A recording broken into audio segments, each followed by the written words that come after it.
sampai 4 kali lipat dari sebelumnya.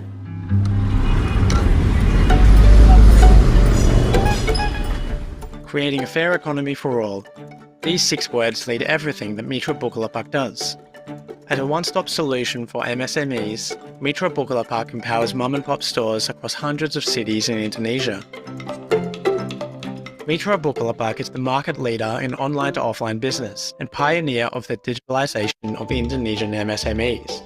But to us, what matters the most is that we have inspired micro business owners like Pak Udin from Yogyakarta, Bu Haryani from Solo, and Ibu Adi from Bali, and also millions of others to be optimistic and tech savvy, which leads them to increase their income and eventually standard of living. Dulu sih penghasilannya kan dari pulsa, data, sama barang-barang yang saya jual di warung. Keuntungan lain yang bisa saya dapat dengan menggunakan Mitra Bukalapak ini ya, saya bisa menaikkan kelas warung saya. Mitra Bukalapak enables mom-and-pop store owners to sell more products. We bring them technology and create a simple yet user-friendly application that helps their businesses scale up, improve supply chain management, and offer a variety of products, from physical to virtual products that give more and more revenue. Untuk yang paling laris di sini kirim uang, karena di sini wilayahnya kawasan industri kan, banyak pabrik, banyak perantau. Virtual products are the top-selling products at Mitra Bukalapak, such as remittance services, electricity tokens, and top-up phone credits. These products can help Mitra double or triple their revenue. Mitra Bukalapak offers better prices and no admin fee, which gives advantages to our Mitra. Perubahan yang saya rasakan semenjak gabung dengan Mitra Bukalapak adalah dari yang tadinya warung saya cuma kecil-kecilan itu, ruang tamu itu saya sulap menjadi warung, dan ya inilah banyak produk-produk yang bisa saya berikan kepada pelanggan untuk kemudahan berhasil. Since 2017, Mitra Bukalapak has opened many opportunities to millions of mom-and-pop store owners to grow. It also brings a positive impact to society by enabling these mom-and-pop stores to increase financial inclusion in their neighborhoods. Mitra Bukalapak has communities spread throughout many cities in Indonesia, with millions of members ready to support each other.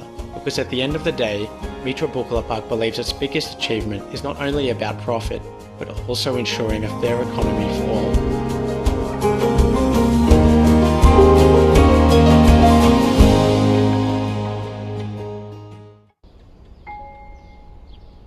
Assalamualaikum warahmatullahi wabarakatuh. Selamat siang semuanya.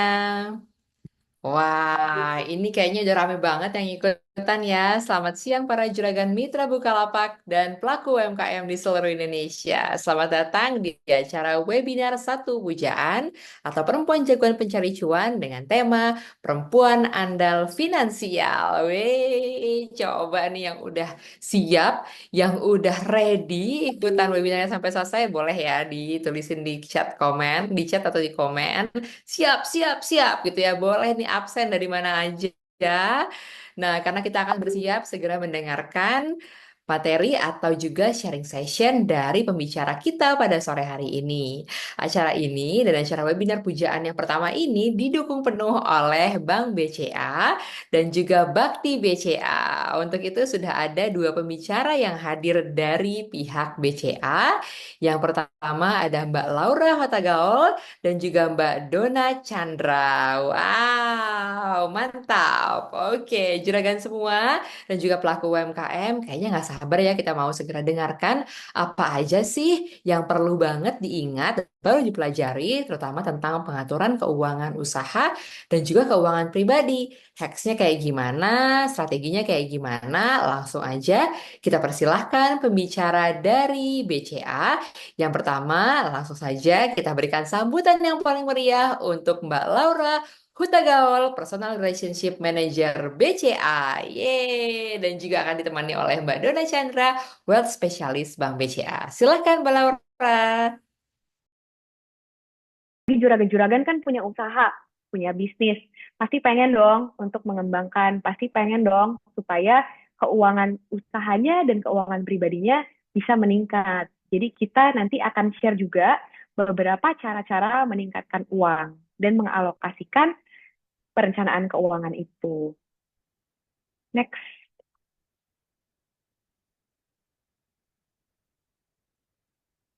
Oke. Perencanaan keuangan ini sebenarnya tujuannya apa sih? Tujuannya kita rencanakan keuangan supaya kita bisa mencapai tujuan hidup tadi dan bisa mengalami yang namanya kebebasan finansial. Kebebasan finansial itu seseorang dikatakan udah bebas secara finansial ketika apa? Yang pertama, ketika ia bebas dari hutang.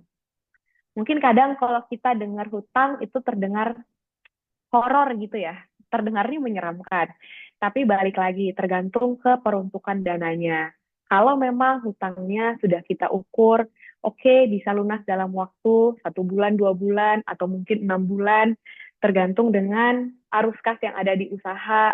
Lalu memang peruntukannya adalah untuk mengembangkan bisnis dan sudah kita ukur memang mampu untuk kita cover, maka tidak masalah selama utangnya adalah produktif. Tapi pada akhirnya semua orang ingin bebas dari hutang. Dan yang dikatakan sudah bebas secara finansial adalah mereka yang memang sudah tidak memiliki hutang. Yang kedua, adanya penghasilan dari investasi atau usaha. Nah, juragan-juragan kan semuanya udah pada punya usaha nih, dan pasti semuanya sudah menghasilkan. Ketika penghasilan dari investasi ataupun usaha tersebut sudah dinilai cukup untuk kebutuhan masing-masing, kebutuhan hari-hari, maka itu pun sudah bisa juga digolongkan ke dalam bebas finansial. Lalu yang ketiga, keuangan terlindungi dari resiko yang mungkin terjadi. Kita semua ingat di akhir tahun 2019, di awal tahun 2020, itu dunia ngalamin sesuatu yang kita nggak pernah bayangin sebelumnya. Tiba-tiba ada pandemi COVID-19 yang mengharuskan kita semua ada di rumah.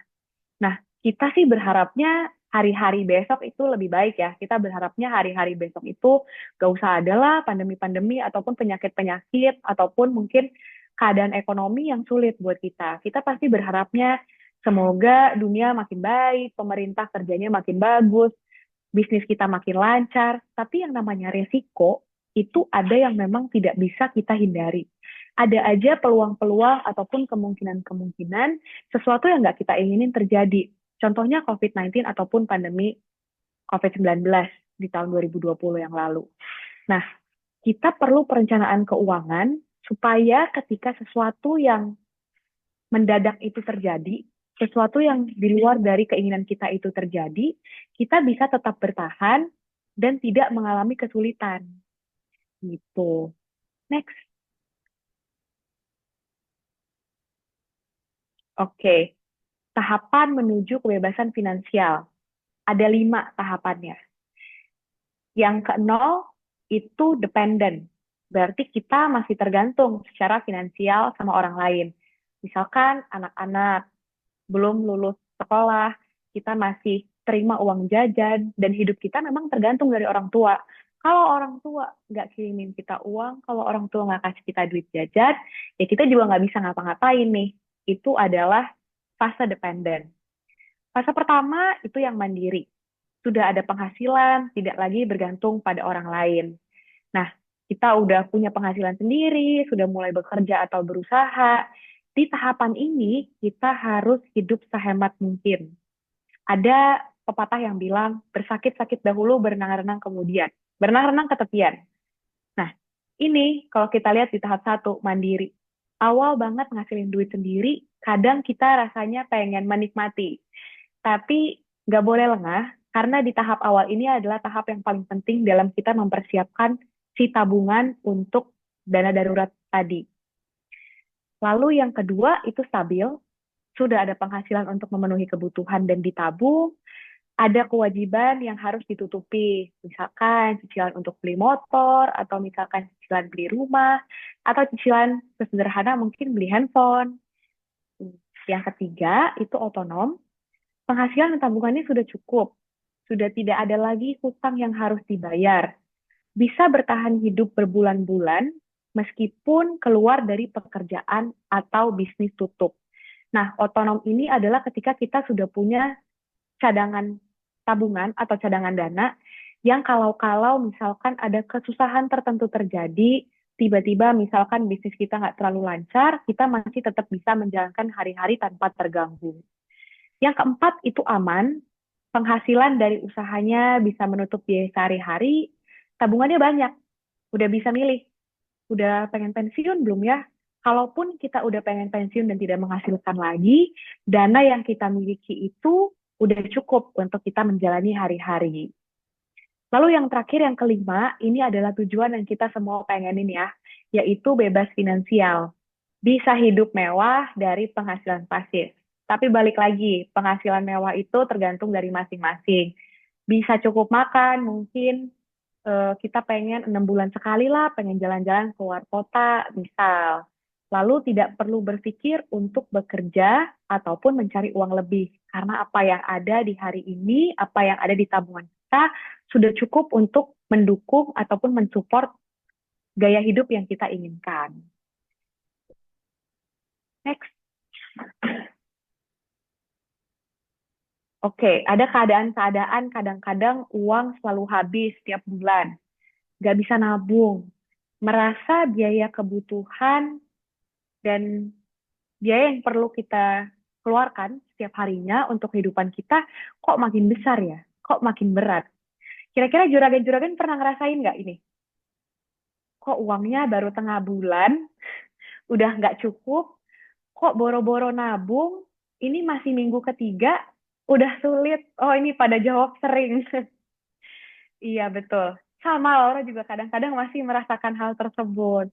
Ngerasa biaya hidup, biaya kebutuhan kok makin berat, padahal pemasukan ada juga, gitu. Mungkin kita bisa ke next slide. Oke.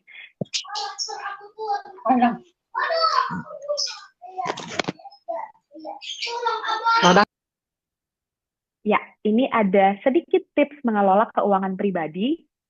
Ada 3 yang kita bisa lakuin untuk menghindari tiba-tiba di tengah bulan uangnya kurang. Menghindari tiba-tiba mau bayar sesuatu, mau bayar tagihan, mau bayar cicilan, kok dananya kurang. Yang pertama, itu kita perlu membuat anggaran. Ngapain tuh caranya? Mengatur dan mencatat anggaran keuangan secara berkala. Misalkan setiap hari kita tulis, beli makan keluarin berapa. Terus untuk jajan keluarin berapa. Misalkan ada kebutuhan lain, misalkan beli pulsa. Atau juragan-juragan yang punya bisnis online, pasti kan ada uang kuota, uang pulsa yang perlu dicatat. Nah, kita perlu bikin anggarannya nih, sesuai dengan skala prioritas tadi.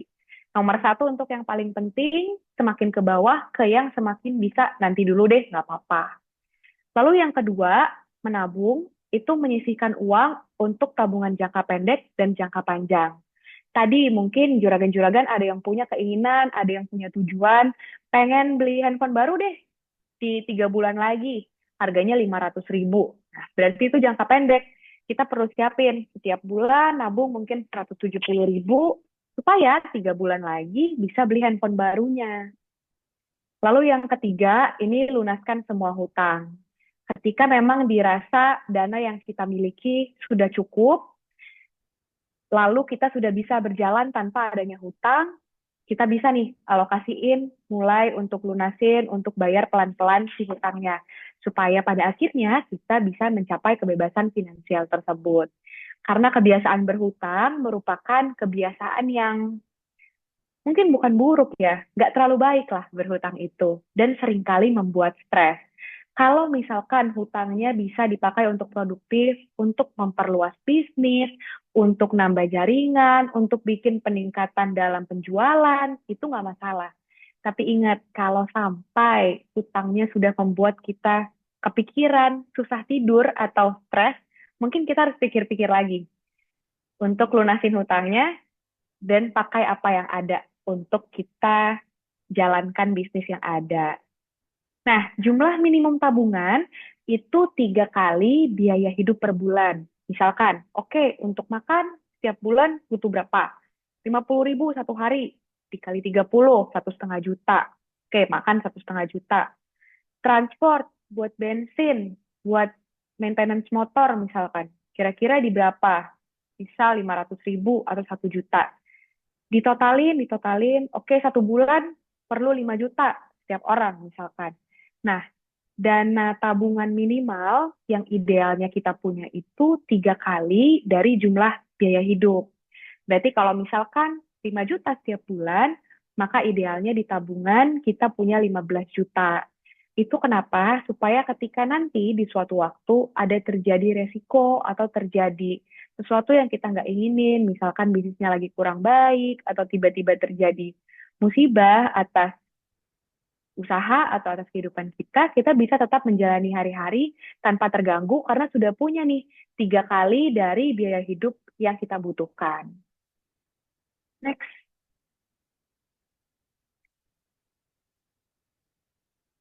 Ya, ini udah ada jawabannya. Oke, kalau biaya hidupnya per bulan 1 juta, maka minimum tabungan yang kita harus punya adalah tadi berapa kali idealnya simpan tabungan. Wah, aktif banget ya teman-teman. Thank you loh responnya. C, 3 juta. Idealnya 3 kali. Oke, so far semuanya benar ya. Nah, betul. Jawabannya adalah di 3 juta. Jadi kalau misalkan per bulan 1 juta, 3 kalinya berarti 3 juta. Ini juga bisa jadi masukan nih buat juragan-juragan sekalian dalam mempersiapkan tabungan. Nah, kalau misalkan biaya kehidupannya 5 juta setiap bulan, berarti baiknya simpan sekitar 15 juta di tabungan. Next slide. Oke, selanjutnya detail terkait perencanaan keuangan, alokasi anggaran, dan juga lebih dalam lagi nih tentang manage dana untuk bisnis akan dijelaskan oleh Bu Dona. Silakan Bu Dona. Terima kasih Mbak Laura. Halo, selamat siang juragan-juragan semua. Masih semangat apa udah pada lemes nih? Oke, masih semangat ya. Kita masih setengah perjalanan nih. Tapi sebelum aku mulai, aku pengen nanya dulu dong, ini juragan-juragan pada dari daerah mana ya? Kalau aku kan dari Jakarta nih, aku dari BCA yang di Pondok Indah.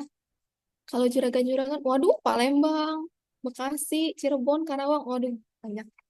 Se-Indonesia lah ya, mantap, mantap, mantap. Dari Solo, Cianjur, mantap, Sidoarjo, dari Malang juga ada. Wah, Riau ada. Waduh, jauh sekali. Oke, mantap. Terima kasih jawabannya, antusiasnya. Senang hari ini bisa hadir bawain materi untuk para juragan dari seluruh Indonesia ya. Oke, kalau gitu kita lanjut. Kita masuk ke alokasi anggaran atau budget. Kita lanjutin materinya. Jadi dalam perencanaan keuangan itu, salah satu hal terpenting adalah mengalokasikan anggaran. Atau biasa kalau juragan-juragan sering dengar namanya budgeting. Budget, sering dengar? Nah, ini dia konsepnya. Ada aturan namanya 50-30-20. Apa yang dimaksud 50-30-20? Oke, jadi pendapatan yang kita peroleh setiap bulannya, kita bagi jadi 3 porsi.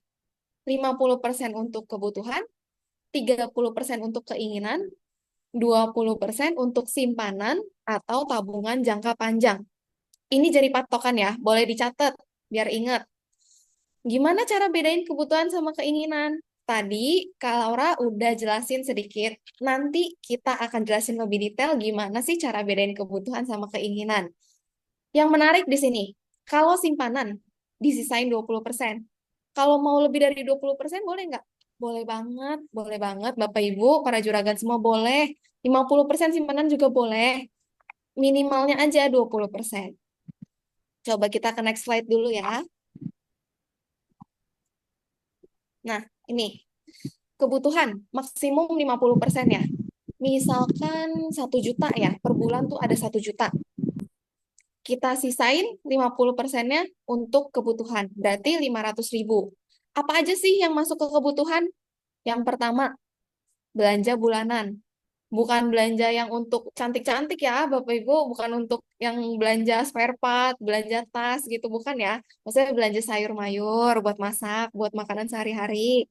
Terus juga bayar tagihan air, listrik, tagihan wifi kalau ada, terus juga nyicil, kalau ada yang nyicil motor, nyicil mobil, cicilan itu juga masuk ke kebutuhan. Atau rumahnya masih nyicil juga itu masuk ke kebutuhan.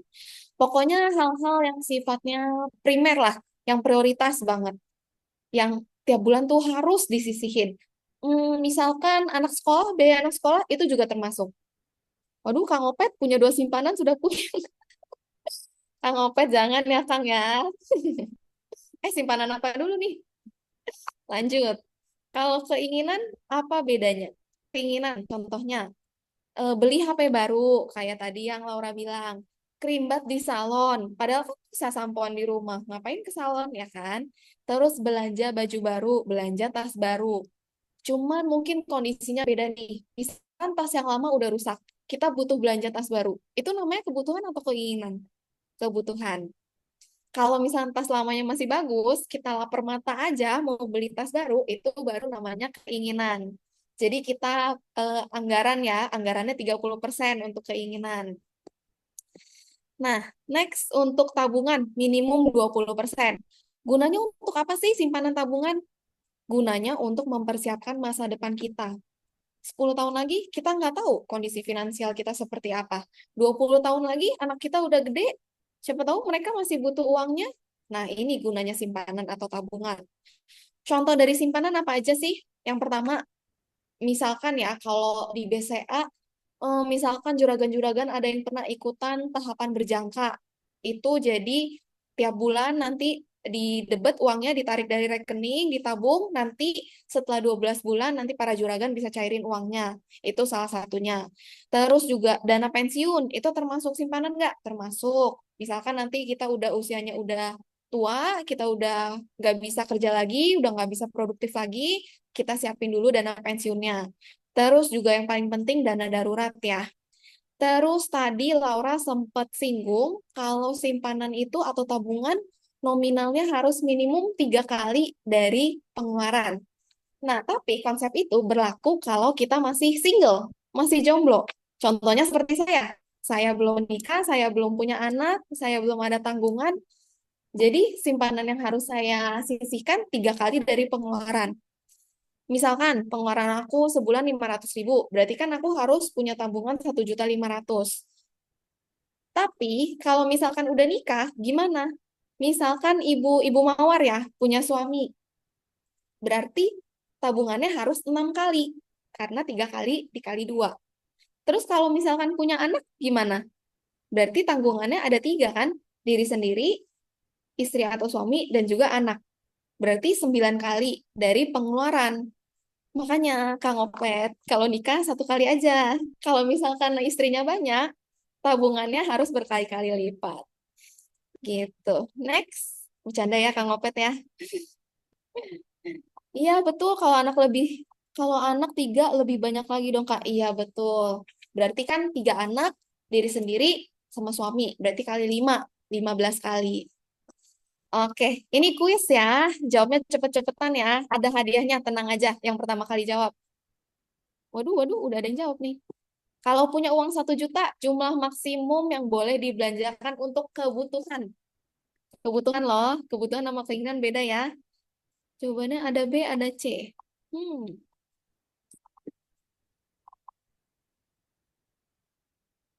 oke. Kunci jawabannya. Ada yang jawab A juga, variasi ya. A, B, C. Udah dikasih tahu Pak Ahmad nih hitungannya. Oke, kita langsung lihat jawabannya apa. Boleh ke next slide? Jawabannya 500.000 ya, karena kebutuhan itu 50%. Kebutuhan 50%, keinginan 30%, simpanan 20%. BCA, mantap Kang Opet. Oke, next. Ini ada kuis lagi yang tidak termasuk anggaran untuk kebutuhan. Yang tidak termasuk loh ya.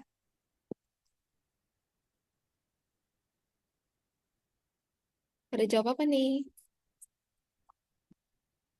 C, C, C, C, C, panci baru. C, C, C, C, C. Oke, kita langsung aja ya. Lihat jawaban yang benar yang mana. Next. Iya, betul. Panci baru. Kalau misalkan masih ada panci yang lama, kenapa harus beli panci baru? Oke, thank you ya para juragan. Wah, antusiasnya. Terima kasih loh udah ngikutin. Next, boleh ke next slide? Tenang, nanti masih ada kuis. Tenang aja. Oke, ini ada konsep piramida perencanaan keuangan. Lihat gambarnya aja pusing ya, kayaknya apa nih tingkat-tingkat. Tapi tenang aja, hari ini kita bahas yang paling utama dan yang paling jadi fondasi dasar dalam perencanaan keuangan. Kang Opet, panci baru, jangan istri baru. Betul. Bagus, bagus. Oke, jadi di piramida perencanaan keuangan itu, piramida ini menceritakan kalau kebutuhan seseorang harus dipenuhi dari yang paling bawah dulu, kebutuhan keuangannya. Dari tingkatan satu paling bawah, lalu kedua, ketiga, keempat, kelima, sampai yang paling atas. Kita bagi ke dua kategori. Untuk fondasi yang pertama dan kedua, yaitu arus kas, dana darurat, proteksi, manajemen risiko, itu masuknya ke kategori keamanan.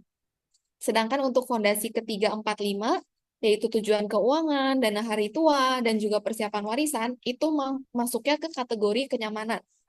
Maksudnya gimana sih? Jadi, kalau kita sudah memenuhi fondasi pertama dan kedua, keamanannya itu udah terpenuhi, baru kita melangkah lebih lanjut ke fondasi 3, 4, 5. Kita upayakan kenyamanannya. Hari ini kita fokusnya di fondasi satu. Satu dulu deh. Fondasi satu, kita akan bahas tentang arus kas dan juga dana darurat. Kalau fondasi dua itu lebih ke proteksi dan manajemen risiko. Contohnya, asuransi. Kalau misalkan para juragan pernah dengar asuransi kesehatan, asuransi jiwa, itu masuknya ke proteksi. Lalu kalau misalkan kita udah keamanannya sudah terpenuhi nih, kita lanjut ke fondasi 3, kita menetapkan tujuan keuangan kita, seperti yang tadi Ibu Laura sudah jelaskan di awal materi. Lalu nextnya keempat, itu persiapan dana hari tua atau dana pensiun. Nanti kalau kita udah tua, kita udah kira-kira udah nggak bisa kerja, kita harus siapin dana hari tua. Dan yang terakhir, pemenuhan waris. Kasih warisan ke anak, kasih hibah ke anak. Itu. Hari ini kita bahas yang ini ya, yang fondasi pertama ya, arus kas dan dana darurat. Boleh di next slide?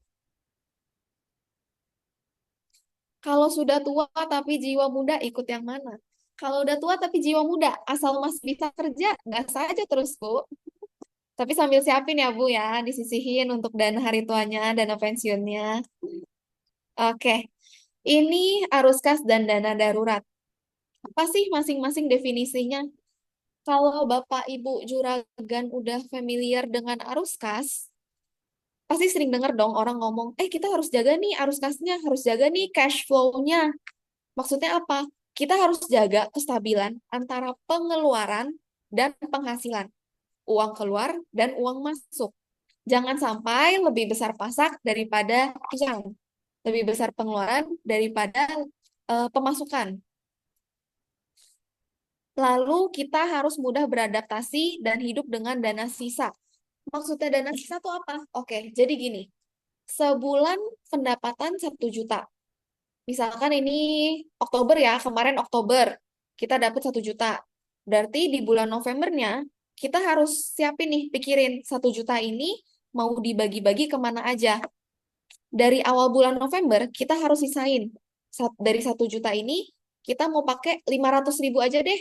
Udah 500.000-nya ditabung, 500.000-nya kita pakai. 500.000 yang kita pakai ini namanya dana sisa. Jangan kita dimulai dari 1 juta, kita pakai sampai akhir bulan sisa 200.000, 200.000-nya yang ditabung. Coba kebiasaan seperti itu kita coba ubah pelan-pelan. Jadi mulai dari awal bulan kita udah sisihin yang mana yang buat jadi tabungan, yang mana yang mau kita pakai buat sehari-hari.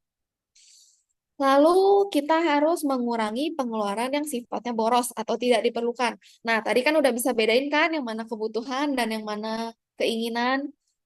Sebenarnya ini konsep basic sih, konsep yang sangat mendasar banget, mengurangi pengeluaran yang sifatnya boros. Cuman kadang-kadang kita namanya juga manusia ya, kadang tuh kita ada kalapnya tuh ada, lapar matanya tuh ada. Apalagi kalau misalkan nonton live shopping atau lihat apa di online, pasti ada pengennya. Cuman itulah tantangannya ya, tantangan dalam perencanaan keuangan. Tadi juga ada Ibu Siti Fatimah ya. Aku tertarik sih sama komentarnya Ibu Siti Fatimah. Ibu Siti tadi bilang, lihat keuangan dulu Mbak, kalau nggak terlalu penting nggak usah. Kalau masih ada barang yang masih bagus. Kalau saya yang penting buat tambah modal. Bener banget. Pemikiran seperti ini yang harus kita tanemin ya. Kalau ada uang lebih, mending kita masukin lagi buat modal, kita puterin lagi buat usaha. Thank you banget ya Ibu Siti Fatimah ya tadi sharingnya. Oke, lanjut kita ke dana darurat. Sebenarnya dana darurat ini fungsinya buat apa? Dana darurat ini kita gunakan untuk mendanai kebutuhan yang sifatnya mendesak atau pengeluaran tiba-tiba. Yang tadi Bu Resti bilang ya, Kak, kadang yang dikagetkan itu biaya tidak terduga. Nah itu, karena banyak biaya tidak terduga, kita harus siapin dana darurat. Contoh-contoh dana darurat diperlukan saat apa saja? Yang pertama, misalkan perbaikan mesin yang rusak.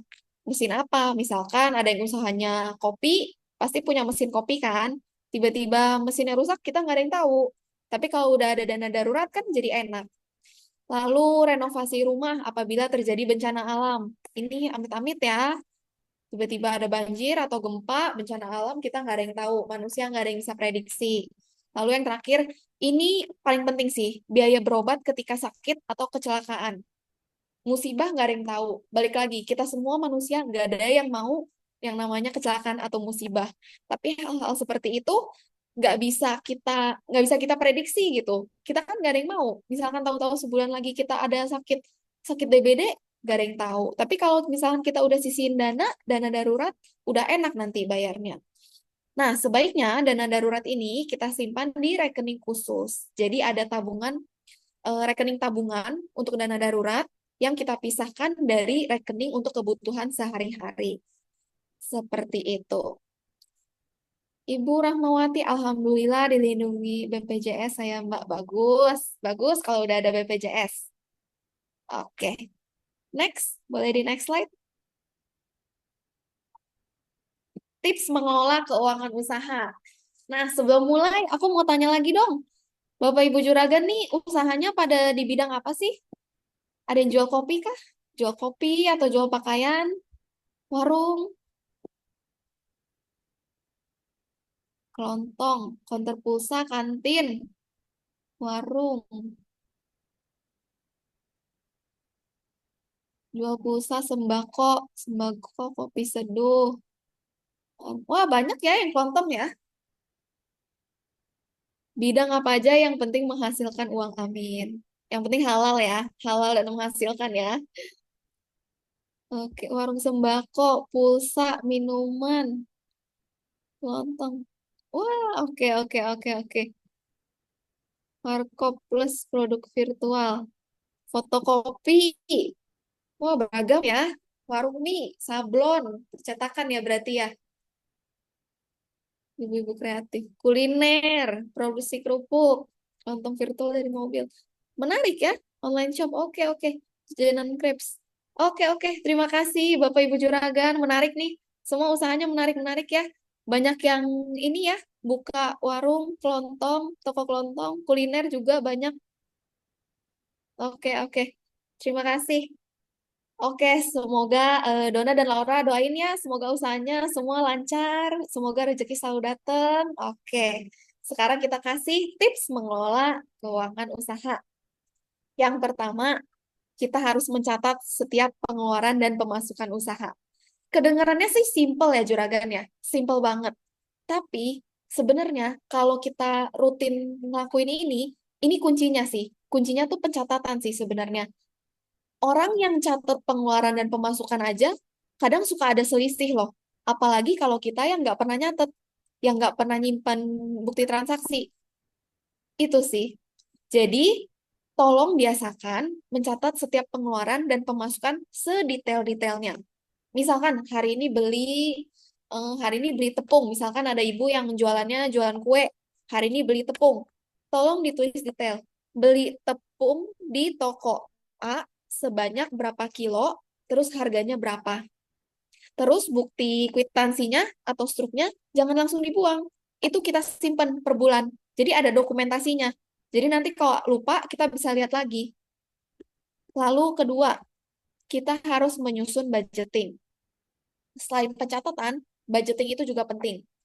Kenapa budgeting penting? Karena menyusun anggaran atau budgeting itu merupakan tips kita menghadapi bulan berikutnya. Jadi kan misalkan bulan Juni sampai Oktober udah tahu nih pengeluarannya untuk apa-apa-apa aja. Ternyata sebulan pengeluaran tuh bisa habis 500 ribu.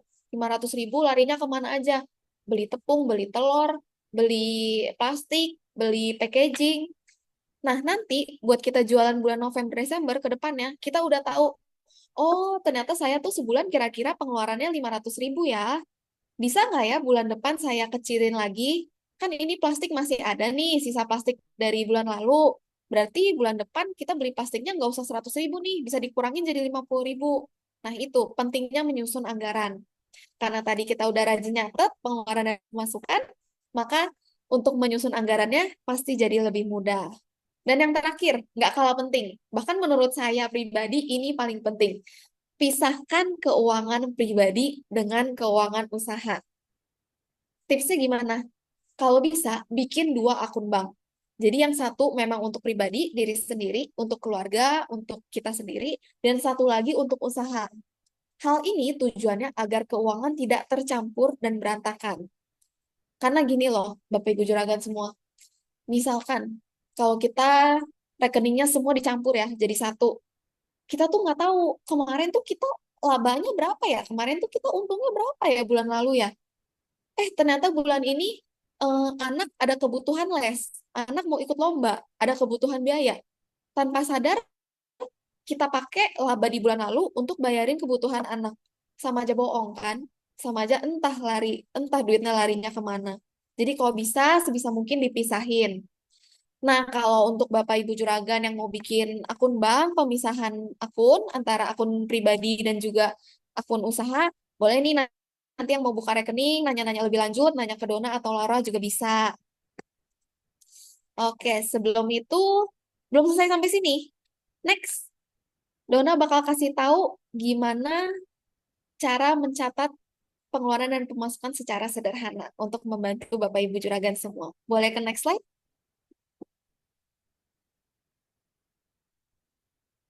Nah, ini, Ibu Lucy, saya masih sulit mencatat pemasukan, pengeluaran. Udah dipisah-pisah juga tetap belanja butuh tambahan.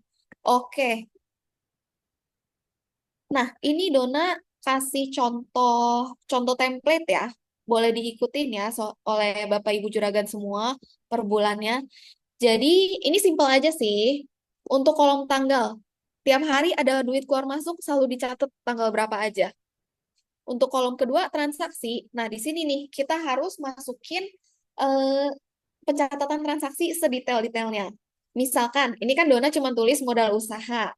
Sebaiknya ditulis lebih detail. Modal usaha dari suami, kalau ada. Atau modal usaha titipan dari teman, gitu. Masuknya kemana? Masuknya ke debit. Kalau debit itu, kolom debit untuk uang masuk. Uang masuk ke rekening usaha. Sedangkan kalau untuk kredit, itu untuk uang keluar. Untuk belanja. Belanja keperluan untuk usaha. Contoh yang tanggal 2 November nih, beli bahan produksi 400 ribu. Masuknya ke kolom kredit karena uangnya keluar. Terus penulisan beli bahan produksi ini, kalau Dona kan tulisnya nggak detail ya, nggak spesifik ya. Nanti Bapak Ibu Juragan semua tulisnya yang spesifik. Beli bahan produksi, beli telur 50 butir, contohnya seperti itu. Di toko A boleh. Terus jangan lupa struknya disimpan. Nah, saldo ini apa? Saldo ini saldo akhir. Setelah ditambah-tambahin dan dikurang-kurangin. Jadi kalau misalkan tadi modal usaha 1 juta, saldonya masih 1 juta. Nanti beli bahan produksi 400 ribu, berarti 1 juta kurang 400 ribu, sisanya 600 ribu. Terus nanti ada biaya ongkir, 100 ribu kurangin lagi. Ongkir tuh masukin ya Bapak Ibu. Ongkir tuh kecil-kecil tapi menjadi bukit loh. Saya juga kadang kalau misalnya belanja-belanja online gitu, kadang suka nggak kepikiran ongkir. Pikir ongkir cuma 5 ribu, 10 ribu, tapi lama-lama kalau dikumpulin, belanja bisa berapa ratus ribu, ya kan? Terus hasil penjualan juga masuknya kemana? Masuknya ke akun debit, karena uang masuk. Terus nanti di akhir bulan kita totalin. Jumlah debitnya berapa, jumlah kreditnya berapa, saldo akhirnya berapa. Nanti kalau misalkan debitnya lebih besar daripada kreditnya, berarti keuangan usahanya sudah termasuk sehat. Kalau misalnya kreditnya lebih besar gimana daripada debitnya? Wah, berarti itu kayaknya ngutang ya Bapak Ibu ya. Oke, next. Kalau misalkan kita udah belajar nih pencatatan keuangan, Dona ada kuis. Coba sekalian latihan ya. Sekalian para juragan latihan ngitung-ngitung. Untuk yang jawab paling cepat, tenang aja, nanti ada hadiah. Semua kuis akan ada hadiah. Boleh disimak soalnya, boleh coba ikutan ngitung. Kalau jawabnya salah gimana? Nggak apa-apa, ini kan latihan doang. Duitnya nggak hilang beneran. Kalau ada yang tarik tunai ke kita, masuknya kemana, Mbak? Tarik tunai ini maksudnya berarti orang utang ya ke kita ya, Ibu?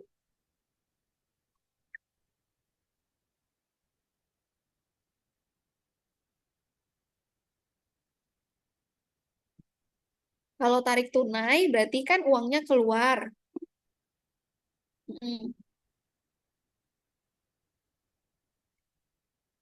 Kalau tarik tunai kan berarti uangnya keluar, tapi kan kita istilahnya ada piutang, berarti masukinnya ke debit. Kecuali kalau kita yang utang, kita yang tarik tunai ke orang, itu masukinnya ke kredit. Oke, wah buat ini pertama 1 juta. Ini 1.800 ya, Bu? Ditulis lengkap ya nominalnya ya. 1.800 sama 1.800.000 beda jauh loh Bapak Ibu.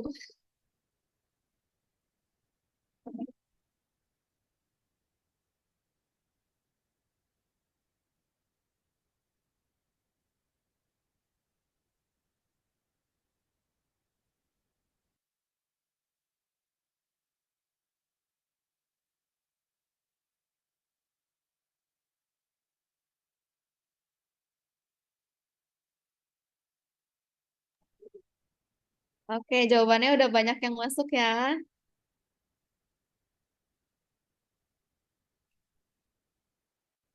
Bu Nining lupa akuntansi, kudu jelas angka nolnya. Betul. Ya Bu, nanti kalau nyatet ditulis ya semua nolnya Bu. Tertinggalan gelinding nolnya. Ada 1.800.000, 1.800.000. Yang benar yang mana nih, Laura? Boleh nih dijawab sama Laura. Udah banyak nih jawaban yang masuk.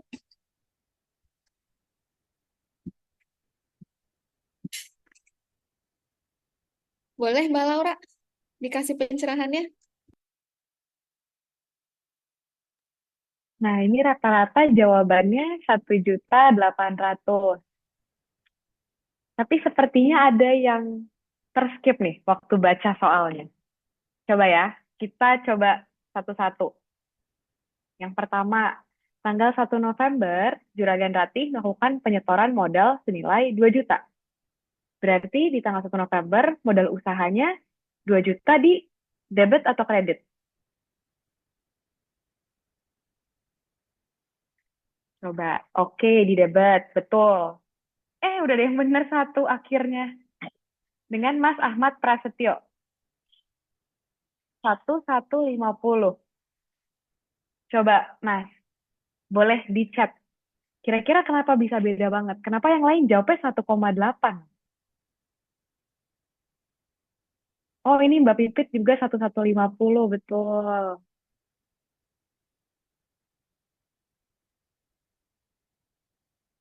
Kang Opet nggak punya jawaban. Nggak apa-apa kan? Kita bahas itu ya.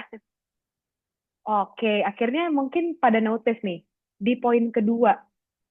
Di poin kedua, keesokan harinya, Juragan melakukan pembelian bahan baku kue dan peralatan masak masing-masing senilai 650.000. Berarti beli bahan kuenya 650.000, beli peralatan masaknya 650.000.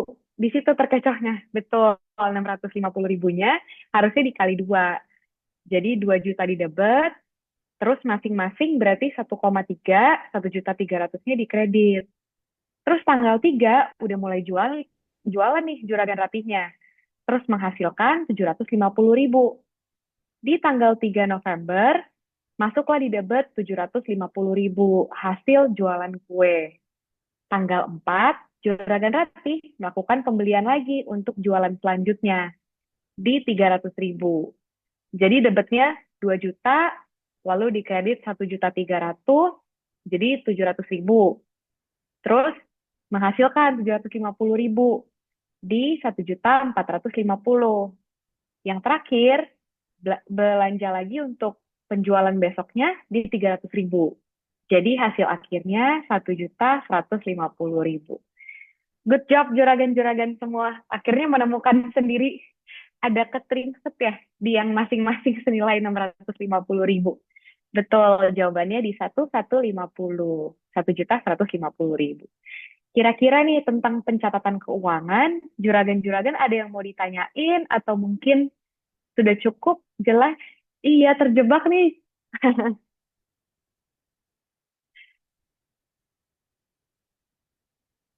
Oke.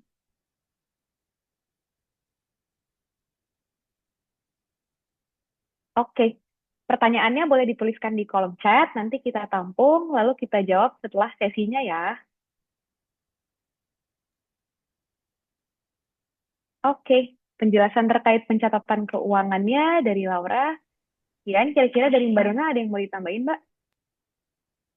Oke, cukup sih. Karena kan pencatatan keuangan ini harus sambil praktek ya, juragan-juragan semua ya. Nanti kalau misalkan ada uang masuk, uang keluar di tokonya juragan, baru bisa benar-benar kebayang lah gimana cara catatnya. Oke, boleh next slide.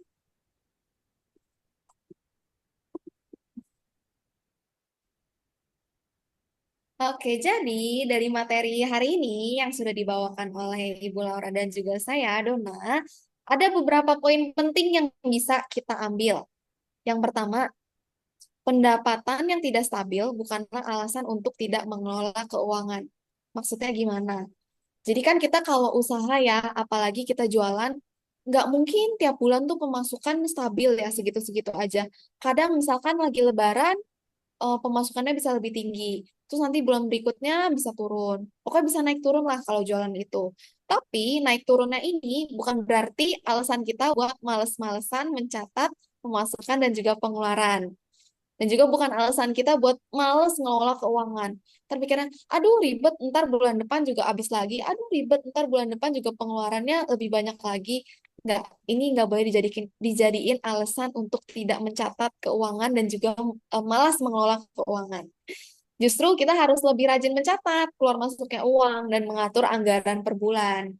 Karena kalau kita nggak, kita kadang ya, kita nyatet aja, kita udah budgeting aja, itu keuangan masih bisa berantakan. Apalagi kalau kita nggak nyatet sama sekali dan kita nggak ada anggaran sama sekali.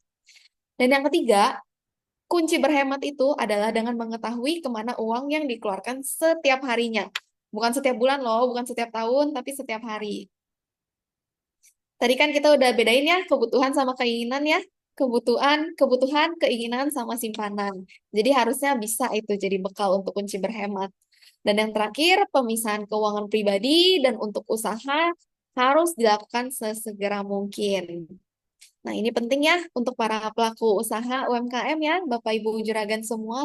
Kalau misalkan Dona dan Laura ini kan dari BCA, kalau misalkan Bapak Ibu juragan ada yang mau nanya-nanya tentang eh, gimana sih buka rekening, nanti kita pandu dari awal pembukaan sampai penggunaan. Mau nanya-nanya tentang keuangan juga boleh banget. Nanti kita akan ada buka sesi tanya jawab ya, Mbak Beril ya. Tenang aja, boleh disimpan dulu pertanyaannya atau boleh tulis di kolom chat nanti akan kita jawab. Kalau waktunya masih memungkinkan ya. Oke deh, sekian pemaparan materi dari Dona dan Laura. Terima kasih banyak Bapak Ibu Juragan semua sudah mengikuti dengan antusias dari awal sampai akhir. Jauh-jauh dari Lampung, dari mana lagi ya tadi? Dari Bandung juga ada, Makassar semua. Terima kasih banget. Dari Riau juga ada, Dona dan Laura sangat-sangat berterima kasih kepada Bapak Ibu Juragan semua sudah antusias mengikuti acara hari ini. Oke, saya kembalikan ke Mbak Beril ya. Terima kasih. Yeay, ayo kita berikan tepuk tangan yang paling meriah nih walaupun virtual juragan semua untuk Mbak Laura dan juga Mbak Dona. Terima kasih banyak Mbak Laura dan Mbak Dona atas materinya dan sharing-sharingnya di siang hari ini. Tadi tuh aku ngikutin kayak seru banget ya. Lumayan gampang dipahamin gitu ya sama dari materinya Mbak Dona dan Mbak Laura, tapi emang yang paling susah kayaknya disiplinnya nih. Kayaknya mulainya sama disiplinnya buat ngejalanin gimana caranya untuk teratur ngelola keuangan pribadi, ngelola keuangan personal, dan juga disiplin untuk bisa ngelola keuangan usaha dengan baik gitu. Nah, itu terlihat dari beberapa pertanyaan yang udah masuk nih, Bu Lora sama Bu Dona. Tapi teman-teman dan juga Mitra Bukalapak semua kita kasih waktu dulu buat Bu Laura atau Bu Dona minum sedikit kali ya, karena tadi udah sharing-sharing lumayan banyak nih, lebih dari 40 menit. Yeay, terima kasih banyak Bu Laura dan juga Bu Dona dari BCA. Nah, setelah ini Bu Laura dan Bu Dona juga akan bersiap-siap untuk jawab pertanyaan dari juragan semua. Tapi sebelumnya aku punya pengumuman penting banget buat pujaan. Drum roll! Nih, apa ya? Tunggu-tunggu sama juragan semua pengumuman untuk pujaan di tahun ini. Sambil aku kumpulin pertanyaan, sok mangga, cus. Langsung aja yang mau tanya-tanya, yang mau lebih tahu, lebih ngerti secara mendalam materi yang di-sharing sama, yang dibagikan sama Bu Lora dan Bu Dona, tulis aja di kolom komen ya, di chat komen, nanti kita tampung, habis itu kita sampaikan pertanyaannya ke Bu Lora dan ke Bu Dona. Tapi sebelumnya, aku mau beranjak dulu ke pengumuman tentang pujaan, dan ada kuis setelah ini. Tadi sih Mbak udah nyatetin ya siapa aja yang jawab kuis dari Bu Laura dan Bu Dona. Siap-siap kita umumin di grup, siap-siap di Japri untuk dapat hadiah dari Bank BCA. Hore! Nah, sekarang kita mau ada pengumuman dulu soal pujaan, ada hadiah dulu dari Bukalapak, baru setelah itu kita masuk ke tanya jawab lagi ya. Jadi yang masih mau konsul soal pengaturan keuangan ditungguin sampai selesai ya, karena setelah ini boleh tanya sepuasnya sama Bu Laura dan juga Bu Dona. Oke, juragan semua. Setelah hari ini kan memang temanya tuh pujaan tahun ini memang temanya perempuan andal finansial. Nah, kalau ngikutin tahun lalu tuh kita temanya perempuan cakap digital. Kalau tahun ini perempuan andal finansial. Kenapa? Karena emang kita harus ngakuin nih soal finansial, soal keuangan itu hal yang paling penting dalam usaha. Makanya kita harus jago. Cara jagonya adalah salah satunya ikut webinar. Nah, di webinar kali ini kita dapat kupas tuntas, dapat materi yang komplit banget dari Bu Laura sama Bu Dona. Kalau masih ada yang penasaran, boleh tanya-tanya. Nah, pengumumannya untuk yang berikutnya atau minggu depan, kok tahun depan sih? Minggu depan itu kita masih ada satu webinar lagi yang akan dibawakan oleh seorang konten kreator yang emang banyak banget nih karyanya di media sosial. Jadi dari Kak Hana Safira Pohan, minggu depan nanti akan sharing-sharing gimana caranya untuk bikin konten audiovisual ataupun di media sosial yang kece banget dengan cara yang gampang. Nah, jadi yang belum pernah join ataupun udah join tapi habis itu udah pernah join kayak di webinar sebelumnya gitu ya dari Bukalapak, tapi pengen upgrade ilmu nih, pengen dapetin tren terbaru, cara terbaru gimana caranya bikin konten yang keren banget, terutama untuk sosial media dan untuk ikutan pujaan. Jangan lupa wajib kudu harus banget ikutan webinar di minggu depan, yaitu yang bertema posting video boosting usaha. Kece nggak tuh? Oke. Nah, jadi webinar minggu depan temanya ini, gimana caranya kita bikin konten yang kreatif. Kemudian itu akan membawa kita menuju pengumuman super penting yaitu tara! Pujaan tahun ini atau pujaan volume ketiga kembali para juragan dan juga pelaku UMKM. Yuhu! Asik banget nih ya. Jadi aku yakin udah pada nggak sabar para Bapak Ibu dan Bapak Ibu Juragan Mitra Bukalapak untuk ikutan salah satu acara tahunan Bukalapak yang memang ditujukan untuk para pelaku UMKM, terutama Mitra Bukalapak. Jadi, pujaan tahun ini kembali lagi dengan tema perempuan andal finansial. Jangan lupa ikutan setelah dua rangkaian webinar tadi, webinar hari ini dan webinar minggu depan.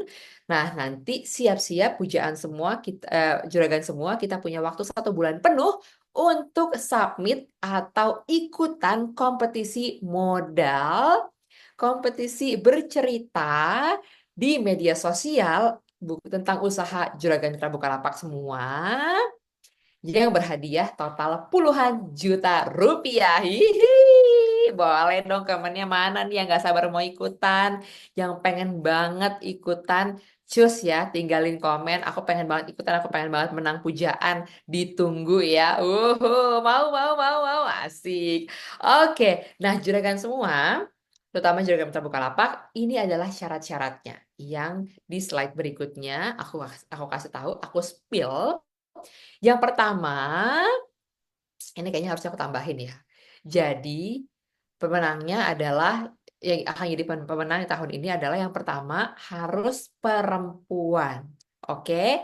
Jadi harus perempuan yang punya usaha. Tapi kalau yang ikutan juragan Mitra Bukalapak laki-laki boleh banget. Asal ceritain tentang sosok perempuan, terutama yang keluarga, maksudnya ibunya, anaknya, istrinya, adiknya, keponakannya, yang penting perempuan yang sangat berpengaruh dan sangat bantu usahanya juragan semua. Oke? Ya, jadi diutamakan perempuan, tapi kalau misalnya juragan laki-laki, silahkan banget asalkan ceritanya itu soal perempuan yang jago atau yang bantuin juragan semua dalam berusaha. Oke? Kemudian pastinya WNI ya, jadi nggak boleh nih kalau misalnya juragannya bule, jadi nggak boleh ikutan, sorry ya. Tapi saya yakin semua teman-teman yang di sini, semua juragan di sini kan memang warga negara Indonesia. Jadi hanya WNI yang boleh ikutan, kemudian sudah punya usaha atau sudah gabung ke Mitra Bukalapak selama minimal 1 tahun untuk tunjukin keseriusannya dalam berusaha. Oke, kemudian wajib banget ikuti seluruh rangkaian webinar pujaan, baik yang hari ini maupun yang minggu depan. Nah, kalau misalnya ketinggalan, lagi di KRL, lagi di jalan, anaknya nangis gitu ya, lagi ada banyak pembeli, nggak apa-apa. Nanti kita upload ke YouTube, pastikan Juragan Mitra Bukalapak nonton recordingnya atau hasil rekamannya di YouTube. Oke, kemudian belum pernah memenangkan kompetisi modal di Bukalapak sebelumnya. Jadi, kalau misalnya udah pernah jadi pemenang pujaan, gitu ya. Itu maaf banget belum bisa keluar jadi pemenang di tahun ini. Tapi kalau ikutan boleh banget gitu ya.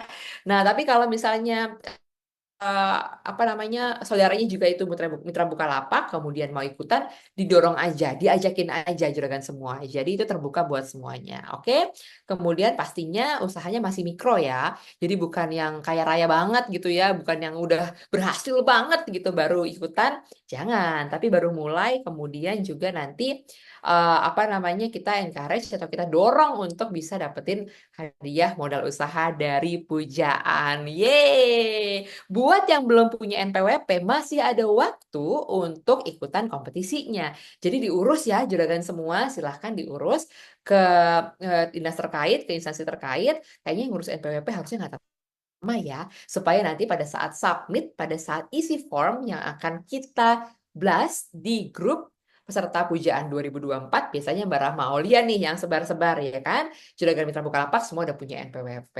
Oke, NPWP lama juga nggak apa-apa. Daftar online boleh ya. Jadi diurus nih juragan semua supaya kita juga jadi warga negara yang baik. Nah, pertanyaan seputar pujaan itu bisa ditanyakan nanti setelah selesai tanya jawab dengan Mbak Laura dan juga Mbak Dona di Zoom chat ini maupun di grup WhatsApp grup peserta pujaan 2024. Jadi, buat teman-teman juragan, saudara-saudari juragan yang udah jadi juragan Mitra Bukalapak tapi belum join ke grup, cus deh langsung aja, jangan di left dulu grupnya, join ya ke grup peserta pujaan 2024. Nanti Mbak Rahma Aulia juga akan sharing atau akan tuliskan ininya link WhatsApp grupnya di sini, jadi boleh ikutan. Oke. Nah, teman-teman semua, juragan Mitra Bukalapak semua, kayaknya untuk pujaan harusnya udah aman semua ya. Aku baca-baca sih, kayaknya udah cukup jelas. Tinggal paling ngurus NPWP-nya, sama tetap mau ikut acara pujaan. Widih, Mbak Nining, oke deh, Bu Nining. Nah, kemudian yang apa namanya belum belum kepikiran atau masih ragu-ragu mau ikutan aja. Nah, ini nanti hadiah modalnya itu bentuknya hadiah ya, atau grant atau hibah.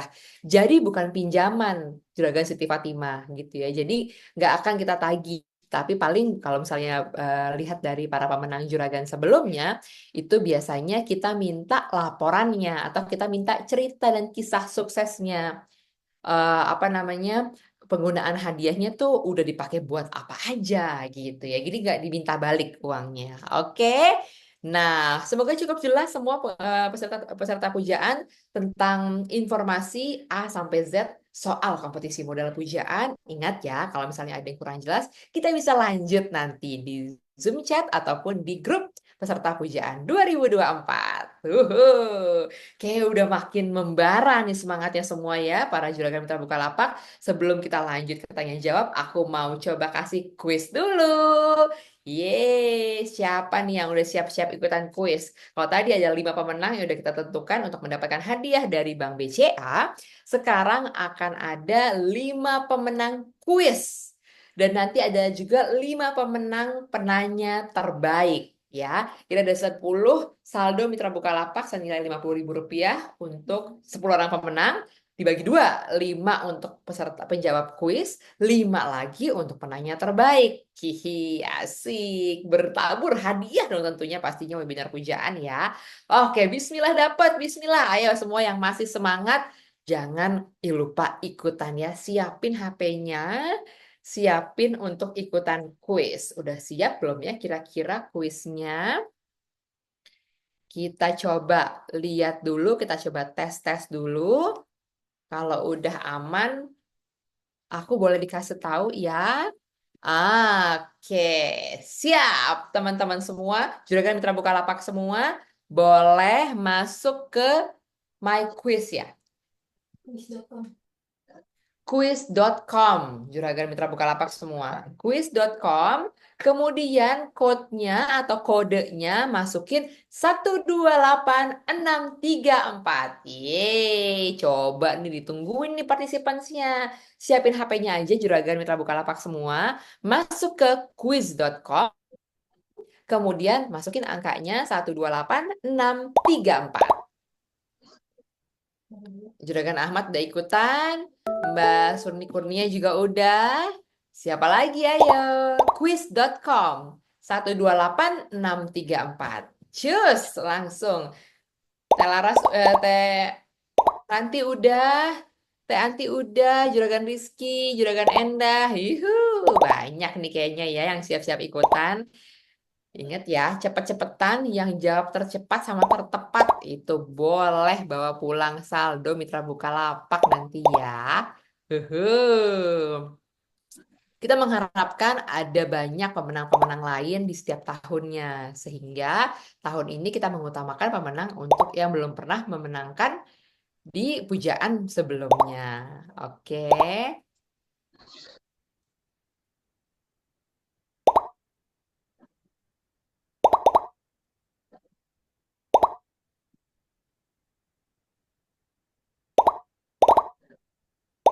Udah siap? Ada 29. Oke, saya tunggu 1 menit lagi. Makin tambah-tambah terus. Jadi nggak ngantuk ya. Pastiin semuanya pegang HP. Buat ikutan, jangan sampai ketinggalan. Sambil aku catetin nih pertanyaan-pertanyaan yang masuk dari juragan semua. Oke, waktunya habis untuk ikutan. Kita mulai aja langsung ya. Oke, kita mulai di 35 peserta. Jawabannya gampang banget, kuisnya gampang banget. Coba diperhatikan ya. Pertanyaan pertama.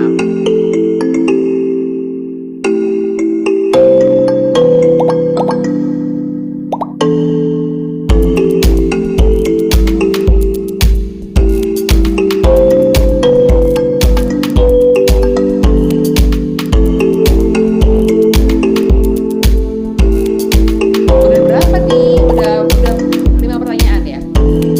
Kayaknya aku lihat ada Mbak Ani, ada Mbak Enda, ada Mbak Suni, kejar-kejaran ya kan. Trek-trekan nih kayaknya susulan kebut-kebutan. Siapa ya jawabannya paling tepat? Nggak sabar nih nunggu pemenangnya siapa.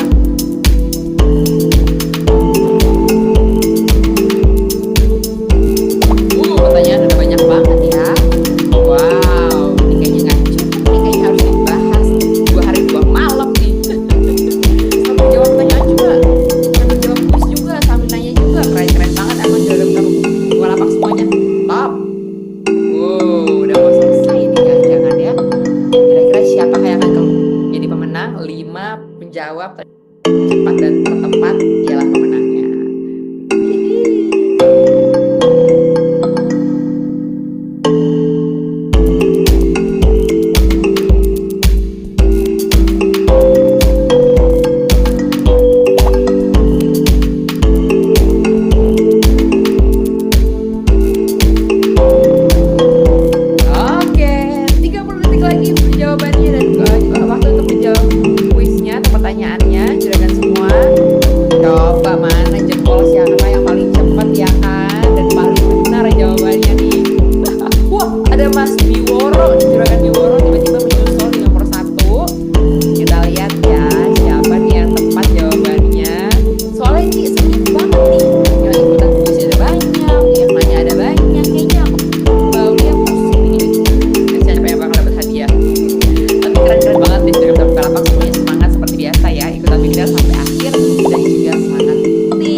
kuisnya.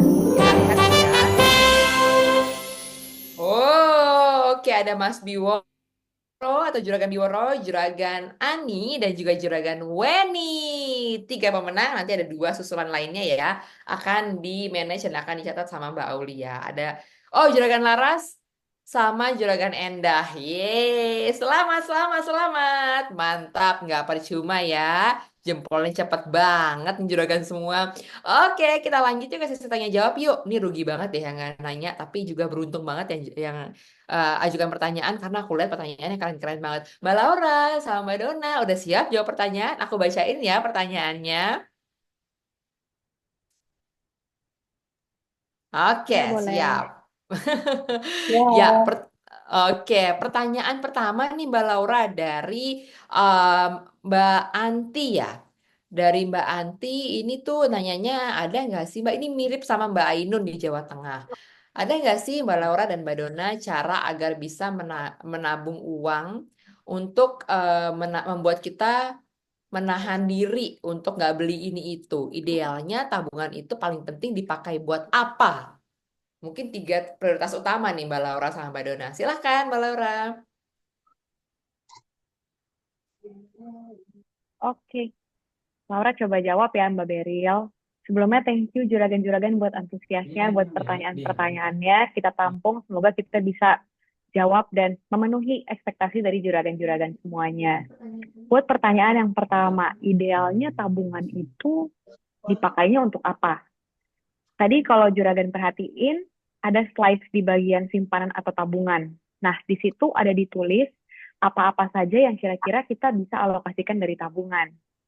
Pertama, tabungan jangka panjang. Ini untuk mencapai tujuan kita tadi. Misalkan mau punya rumah di usia berapa, di tahun berapa. Nah, kita tabungin dulu nih untuk misalkan DP rumahnya, untuk nyicil Bisa nanti. nggak masuk ke slide lagi, Wan? Nah, terus yang kedua, misalkan biaya pendidikan anak. Mungkin sekarang kita masih di usia anaknya masih balita. Tapi nanti kan dia akan menjalani yang namanya SD, SMP, SMA, dan biaya pendidikan itu makin hari makin mahal. Jadi kita harus siapkan sedini mungkin, supaya nanti di saat anaknya udah mau sekolah, dananya semua sudah ready nih untuk mempersiapkan studinya. Lalu selain itu, tabungan untuk apa lagi? Dana darurat. Dana darurat itu misalkan suatu waktu tiba-tiba kita sakit yang nggak bisa di-cover BPJS misal, atau BPJS antri, kita butuh penanganan yang langsung paling cepat. Nah, kita pakailah itu di dana darurat. Jadi memang yang sifatnya itu mendesak kalau dana darurat itu. Mendesak dan sangat penting. Nah, ya yang di paling kanan itu ada tabungan jangka panjang, biaya pendidikan anak, dana pensiun, dan dana darurat. Kalau dana pensiun itu, kan setelah kita nggak produktif lagi nanti, di saat juragan-juragan udah nggak aktif berjualan, kita kan tetap butuh biaya hidup hari-hari, butuh makan, transport, dan lain-lain. Nah, kita perlu siapkan dari sekarang. Nanti tabungan itu di saat kita sudah mau berhenti bekerja, misalkan, kita bisa pakai dana tabungan tersebut untuk pemenuhan kebutuhan sehari-hari. Kira-kira gitu juragan untuk pertanyaan pertama. Cukup menjawab kah? Kayaknya cukup ya menjawab Mbak Laura. Ini juga aku nemu pertanyaan yang mirip-mirip nih Mbak Laura untuk Mbak Laura ataupun Mbak menjawab. Jadi masih ada kaitannya dengan tabungan.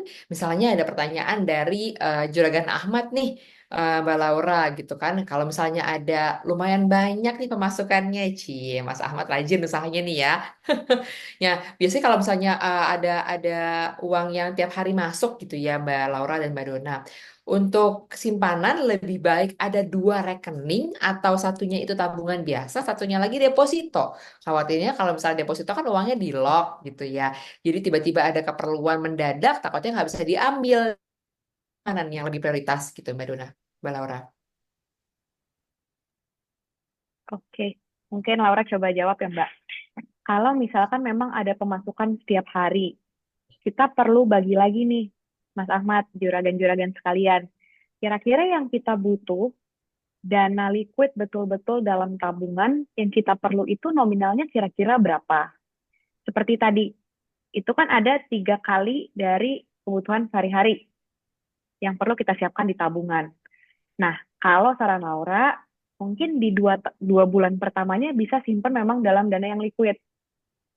1 bulan kebutuhannya dan kelebihannya bisa kita simpan di deposito. Karena seperti kita tahu, di tabungan bunganya hampir-hampir nggak ada ya Bapak Ibu. Mungkin bunganya cuma 0,0 sekian persen. Di deposito mungkin kita bisa terima di sekitar 3%, 4%, tergantung juragan-juragan semua nabungnya di bank mana. Gitu. Kalau di BCA sekarang di 3,25% untuk depositonya. Nah, keuntungan deposito itu sebenarnya apa sih? Betul memang kalau misalkan butuh di saat itu juga. Bisa nggak cairin deposito? Bisa. Tapi dilihatnya si surat kepemilikannya harus dibawa ke bank dulu untuk dicairkan. Tapi sebetulnya dananya masuk di saat itu juga. Kenapa Laura nggak saranin semuanya simpan di deposito? Karena misalkan kita lagi ada kebutuhan mendadak, misalkan masuk rumah sakit. Masuk rumah sakit, kita udah nggak sempat lagi untuk datang ke bank, untuk cairin deposito, untuk cari-cari bilietnya ada di mana. Nah, kita bisa pakai yang ada di tabungan tadi, yang ada di saving account. Jadi kalau ditanya baiknya seperti apa pembagiannya, boleh kita lihat kebutuhan hari-harinya seperti apa. Kalau sudah lebih dari itu, baru dialokasikan ke deposito. Mungkin kalau tabungannya ada untuk 3 bulan biaya hidup, 1-2 kalinya bisa ada di tabungan, selebihnya bisa ada di deposito. Gitu, Pak. Oke, Mas Ahmad mudah-mudahan menjawab ya. Kalau misalnya ada yang kurang jelas, boleh ditinggalin di grup chat lagi atau di chat Zoom. Apa nih yang mau tanyain kemudian atau nyusul. Nah, Mbak Laura dan juga Mbak Dona, masih ngomongin soal tadi ya, kan tadi ngomongin soal tabungan gitu ya. Kemudian ini berlanjut lagi misalnya gimana caranya kita disiplin nabung gitu. Jadi dari Mbak Yuli Rahmawati misalnya nanya gimana caranya nih. Gimana caranya mengubah atau mengatur mindset kita gitu ya, pikiran di kepala kita untuk memisahkan keuangan usaha dan keuangan pribadi supaya nabungnya jalan terus gitu ya, tapi juga usaha juga jalan terus. Menurut Mbak Laura sama Mbak Dona gimana? Oke. Kalau dari Laura, untuk pribadi dan usaha. Memang susah banget, apalagi kita one man show. Pokoknya semuanya kita. Buat rumah kita, buat warung kita, semua-semua pokoknya kita. Dan mungkin rekeningnya cuma satu. Saran Laura yang pertama, buatlah 2 rekening juragan-juragan. Karena memang kalau itu hanya di satu rekening, pasti akan susah. Walaupun kita catat, misalkan, Laura, dana pribadi 5 juta, dana usaha 5 juta. Tapi yang kita lihat di rekening, kan nominalnya 10 juta. Nggak terbagi 2, 5 juta, 5 juta. Kadang, Laura perlu pulsa, butuh 100 ribu, tarik 100 ribu. Tapi lupa dicatat. Nanti yang susah jadi usahanya juga. Padahal sebenarnya untuk keperluan pribadi. Atau sebaliknya, mungkin yang pakai itu untuk dana usaha. Tapi karena pencatatan yang nggak jelas, karena rekeningnya satu dan dicampur, jadinya lebih sulit untuk kita memonitor, untuk kita melacak lah seperti apa pengeluaran kita. Mungkin kalau misalkan ada yang prefer, kalau misalkan 2 rekening, ribet Mbak. Saya nggak mau ke bank lagi lah, juragan udahlah 1 rekening aja cukup. Mungkin bisa caranya kita buat pos-pos sendiri dalam bentuk dompet misal. Dompet yang A memang untuk warung, yang B memang untuk jajan anak. Jadi nggak kecampur lagi nanti kasih uang jajannya pakai dana yang ada di usaha atau sebaliknya. Tapi memang pos-posnya harus dibagi-bagi. Jadi nggak bisa satu dompet ataupun satu rekening untuk semuanya. Memang perlu dialokasikan masing-masing. Itu ya juragan. Mungkin Oke, dari siap, aku Malam. tambahin Ya, sedikit ya jawaban dari gimana Mbak Dona? Mbak Laura. Oke, tadi yang Mm-mm. pemisahan keuangan usaha sama pribadi. Paling salah satu tips yang bisa aku kasih itu gini. Jadi kita bikin sistem gaji. Oke, kita udah punya 2 rekening. 1 rekening pribadi, 1 rekening untuk usaha. Nah, dari rekening usaha itu kita ambil nominal sekian untuk gaji diri kita sendiri. Jadi misalkan tiap per bulan itu ada keuntungan 2 juta. Kita mau gaji diri kita sendiri 1 juta. Ya udah tiap bulan yang hak yang kita boleh pindahin dari rekening usaha ke rekening pribadi sebesar 1 juta itu. Anggapannya itu gaji kita dari usaha. Dan kita hidup sehari-hari, untuk kebutuhan sehari-hari kita pakai dari gaji 1 juta itu. Kalau kita merasa kurang, ya udah boleh diperbesar porsi gaji yang kita ambil. Tapi ya negatifnya laba yang kita tabung di rekening usaha itu semakin menipis. Itu sih sistem gaji. Itu aja sih. Thank you. Oke, siap, Mbak Laura sama Mbak Dona. Jadi emang harus kuncinya di diri kita sendiri ya. Harus betul-betul disiplin memisahkan antara misalnya ada 2 rekening atau kalau misalnya rekeningnya cuma satu, satunya lagi temennya dompet gitu ya. Jadi dompetnya itu di apa namanya eh, dialokasikan untuk memang untuk pribadi misalnya atau untuk keperluan sehari-hari. Kemudian tadi misalnya Mbak Dona juga bilang sistem gajian. Nah, gimana kayak ngegaji diri sendiri gitu ya Mbak Dona ya. Dan juga harus benar-benar apa namanya patuh atau taat sama pengeluaran yang udah kita prioritaskan sebelumnya nih juragan yang paling penting dulu nih. Kalau yang tersier atau yang buat keinginan atau yang buat senang-senang, nah itu kita lihat dulu nih yang paling penting dulu dialokasiin anggaran kita dalam sehari-harinya. Nah, jadi juragan memang mau siapapun yang kasih materi gitu ya, mau Mbak Laura, mau Mbak Dona, mau Pak Presiden gitu ya. Tapi kalau misalnya dari sendiri-sendiri itu nggak disiplin gitu ya, nggak rajin itu juga nanti pastinya akan sulit untuk kita efektif membagi keuangan kita.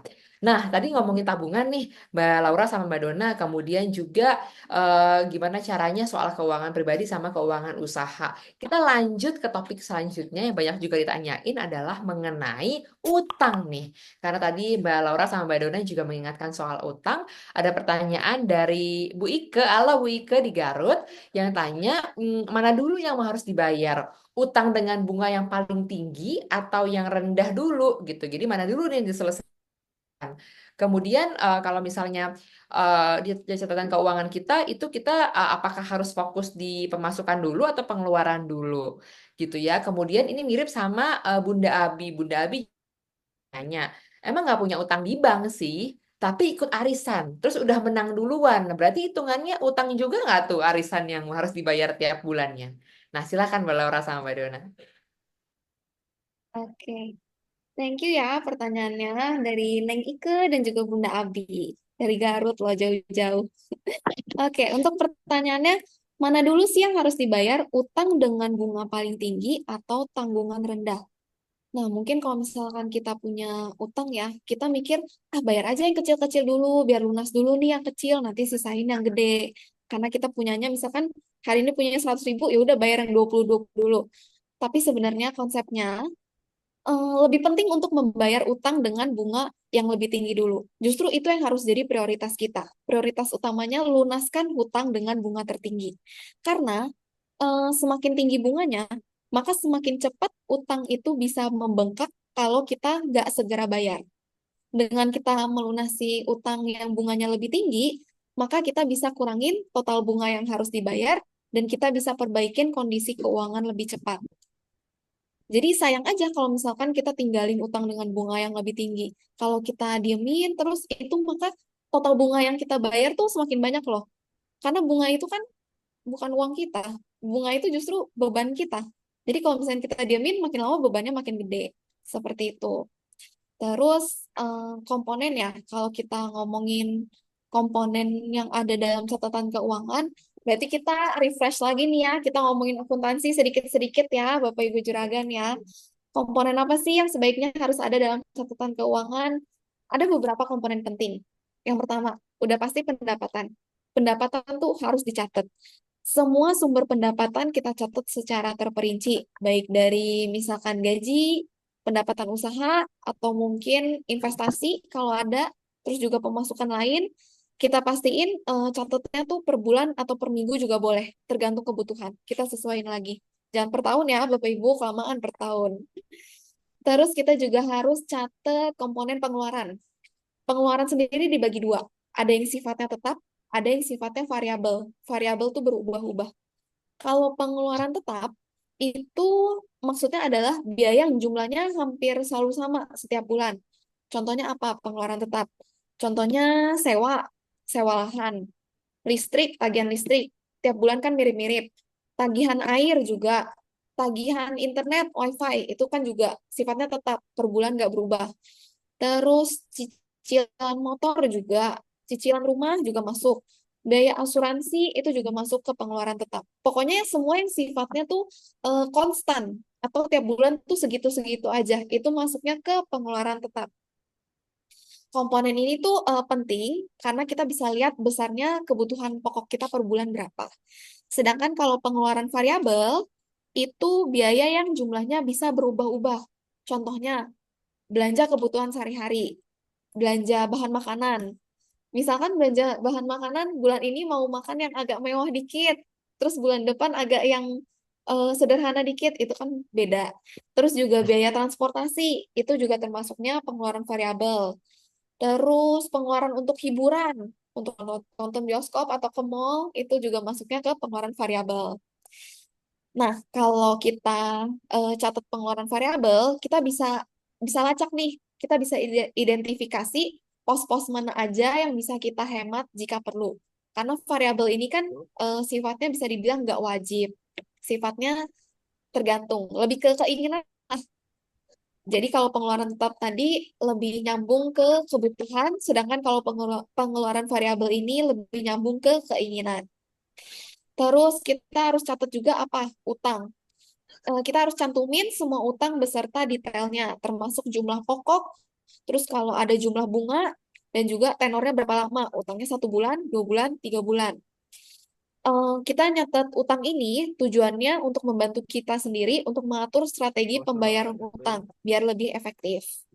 Terus kita juga harus catat arus kas, cash flow, selisih antara pendapatan dan pengeluaran kita. Kita harus ngecek secara rutin tiap bulan, biar kita bisa pastiin nih, kita punya sisa uang yang cukup di akhir bulan, atau kita sebutnya surplus. Surplus itu kalau kita ada sisa uang lebih. Tapi kalau misalnya kita uangnya nggak sisa, malah kita nombok, itu namanya defisit. Itu istilah-istilah dasar keuangan. Terus kita juga harus catat aset sama liabilitas kita. Aset, liabilitas itu bahasa simpelnya kewajiban. Aset dan kewajiban. Aset, contohnya apa aja?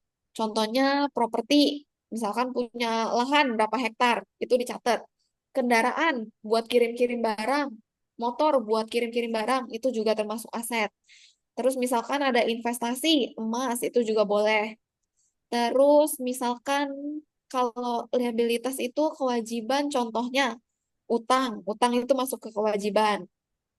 Pokoknya hal-hal yang berbau utang itu masuknya ke kewajiban, aset dan liabilitas. Itu berguna biar kita tahu kondisi kekayaan kekayaan bersih kita tuh seberapa.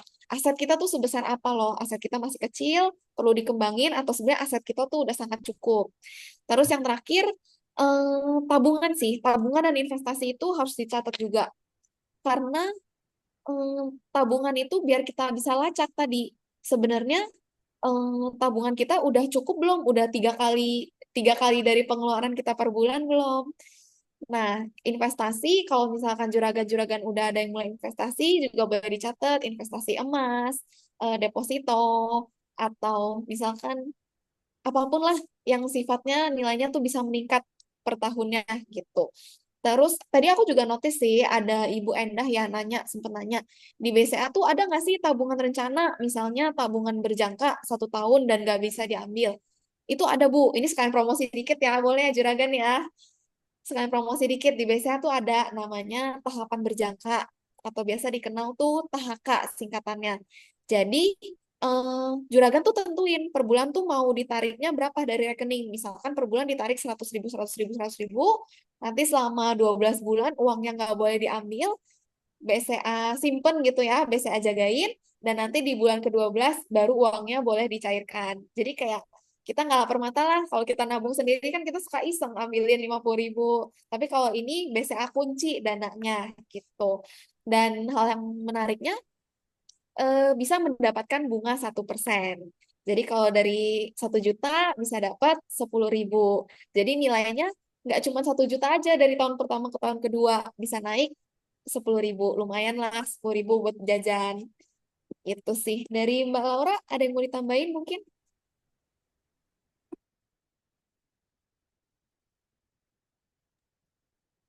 Ya, penjelasan dari Mbak Duna udah lengkap banget ya. Paling Laura mau tambahin buat yang tabungan berjangka itu. Konsepnya sebenarnya sama banget kayak arisan. Misalkan setiap bulan, tadi mungkin 500.000 lah biar berasa. 500.000 di bulan Januari ditarik, di bulan Februari sampai di bulan Desember. Nanti setelah 12 bulan, berarti kan udah ada 6 juta tuh yang kita tabung. Nanti 6 juta plus 1% itu akan cair otomatis ke rekening. Sebenarnya manfaatnya apa dong, Mbak? Karena kalau misalkan di rekening aja, kadang tuh kita suka gatel ya. Misalkan ada uang 2 juta, uangnya masih 2 juta, nggak apa-apa, pakai 200.000. Sedangkan kalau misalkan udah ke debit otomatis, kita bahkan mungkin nggak ingat, lupa, oh iya udah nabung ya ternyata bulan ini 500.000.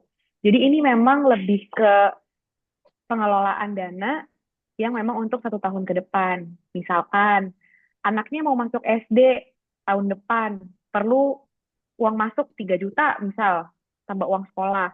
Nah, nanti udah bisa dicicil tuh per bulannya langsung didebet dari rekening senilai berapa, nanti setelah 12 bulan otomatis cair ke rekeningnya, juragan-juragan semua.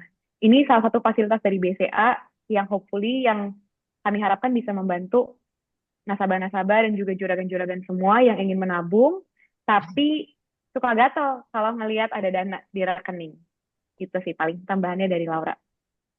Oke, Mbak Laura dan Mbak Dona. Wah, ini emang nggak pernah cukup sih waktunya kalau misalnya mau tanya-tanya soal pengaturan keuangan ya. Aku lihat masih banyak pertanyaan nih. Bahkan ada pertanyaan yang khusus soal produk BCA. Kayaknya ini aku izin japri Mbak Laura aja kali ya.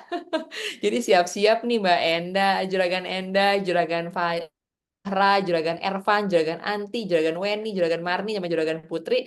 Ini nanya gimana caranya ngajuin KUR. Ini kan abis itu rekening BCA Mobile-nya masih aktif apa enggak. Ini antara nanya ke Mbak Laura ataupun nanya ke CS kayaknya ya.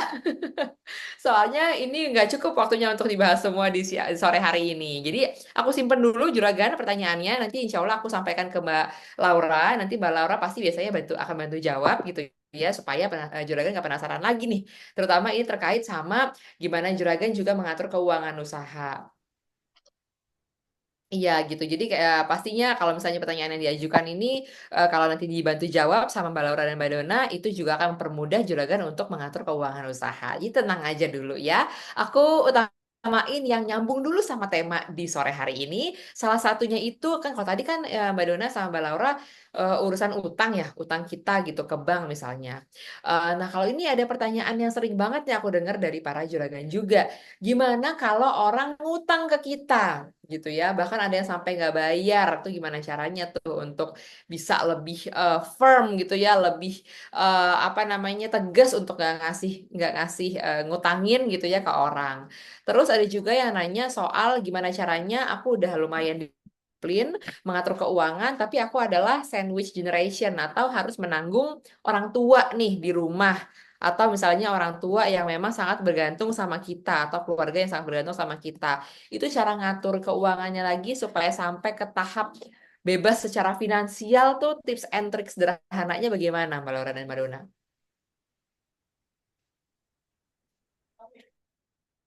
Oke, coba Laura jawab yang pertama tadi terkait dengan eh, Ini terkait dengan apa namanya orang ngutang nih Mbak Laura. oh iya betul, Orang terkait dengan hutang, Heeh, orang hutang ke heeh. kita.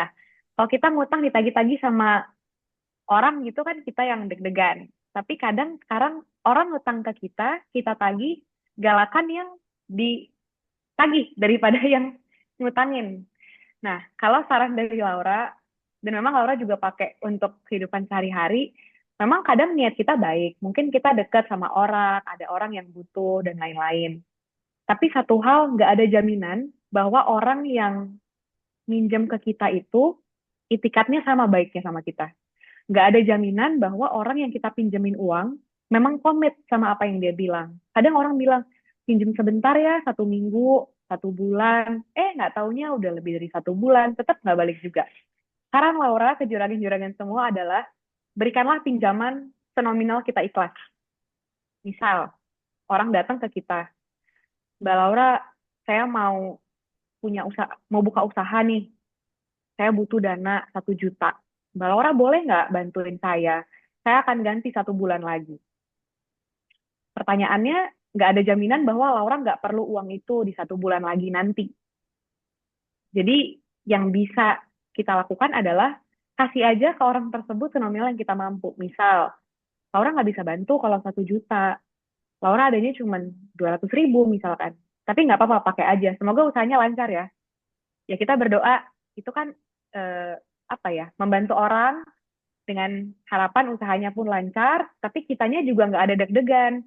Nungguin 1 jutanya balik lagi kapan, nungguin orangnya kira-kira akan beritikat baik dan mengembalikan dananya kapan. Jadi kalau Laura, sarannya adalah kasih aja pinjam sesuai dengan yang memang nggak mengganggu arus kas kita. Jangan sampai kita mau bantu orang lain, tapi di masa depan malah kita yang kesusahan sendiri karena bantu orang lain. Oke, kalau Kira-kira untuk dari yang Mm-mm. Mbak Gimana Dona Mbak ada yang Laura? mau ditambah nggak, Iya, Mbak? Bener sih seperti yang Ibu Laura bilang, kasih seikhlasnya. Kita harus siapin ya, misal kita pinjemin 100 ribu, 200 ribu, berarti itu kita udah siap untuk kehilangan 100 sampai 200 ribu itu. Seikhlasnya. Betul, iya. betul. Kalau yang sandwich generation gimana nih menurut Mbak Laura sama Oke, Mbak Dona untuk tipsnya? yang sandwich generation ya, gimana caranya kita nyampai ke step 5? Berarti ini bahas yang Pi- piramida perencanaan keuangan ya. Iya, yang bebas, yang Oke. financially independent ya, Mbak Dona. Hmm. Sebetulnya kalau misalkan mau ke step 5 di piramida perencanaan keuangan, tadi kan kita bahas dari yang paling bawah dulu, fondasi pertamanya dulu, dari pengaturan arus kas dan juga dana darurat. Kalau misalkan sekarang kita belum bisa untuk siapin warisan, ya nggak apa-apa. Kita masih sandwich generation, nggak apa-apa. Nggak semua 5 step itu harus kita penuhin sekarang juga. Justru yang benar adalah kita penuhin dulu dari yang bawah, baru lama-lama ke atas, mengerucut ke atas.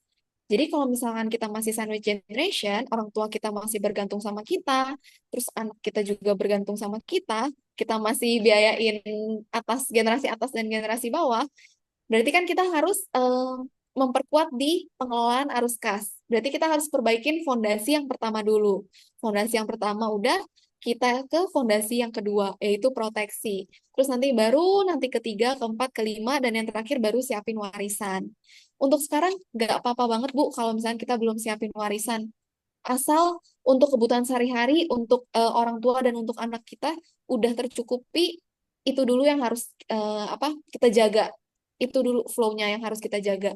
Baru nanti kita siapin warisan kalau memang ada kelebihan.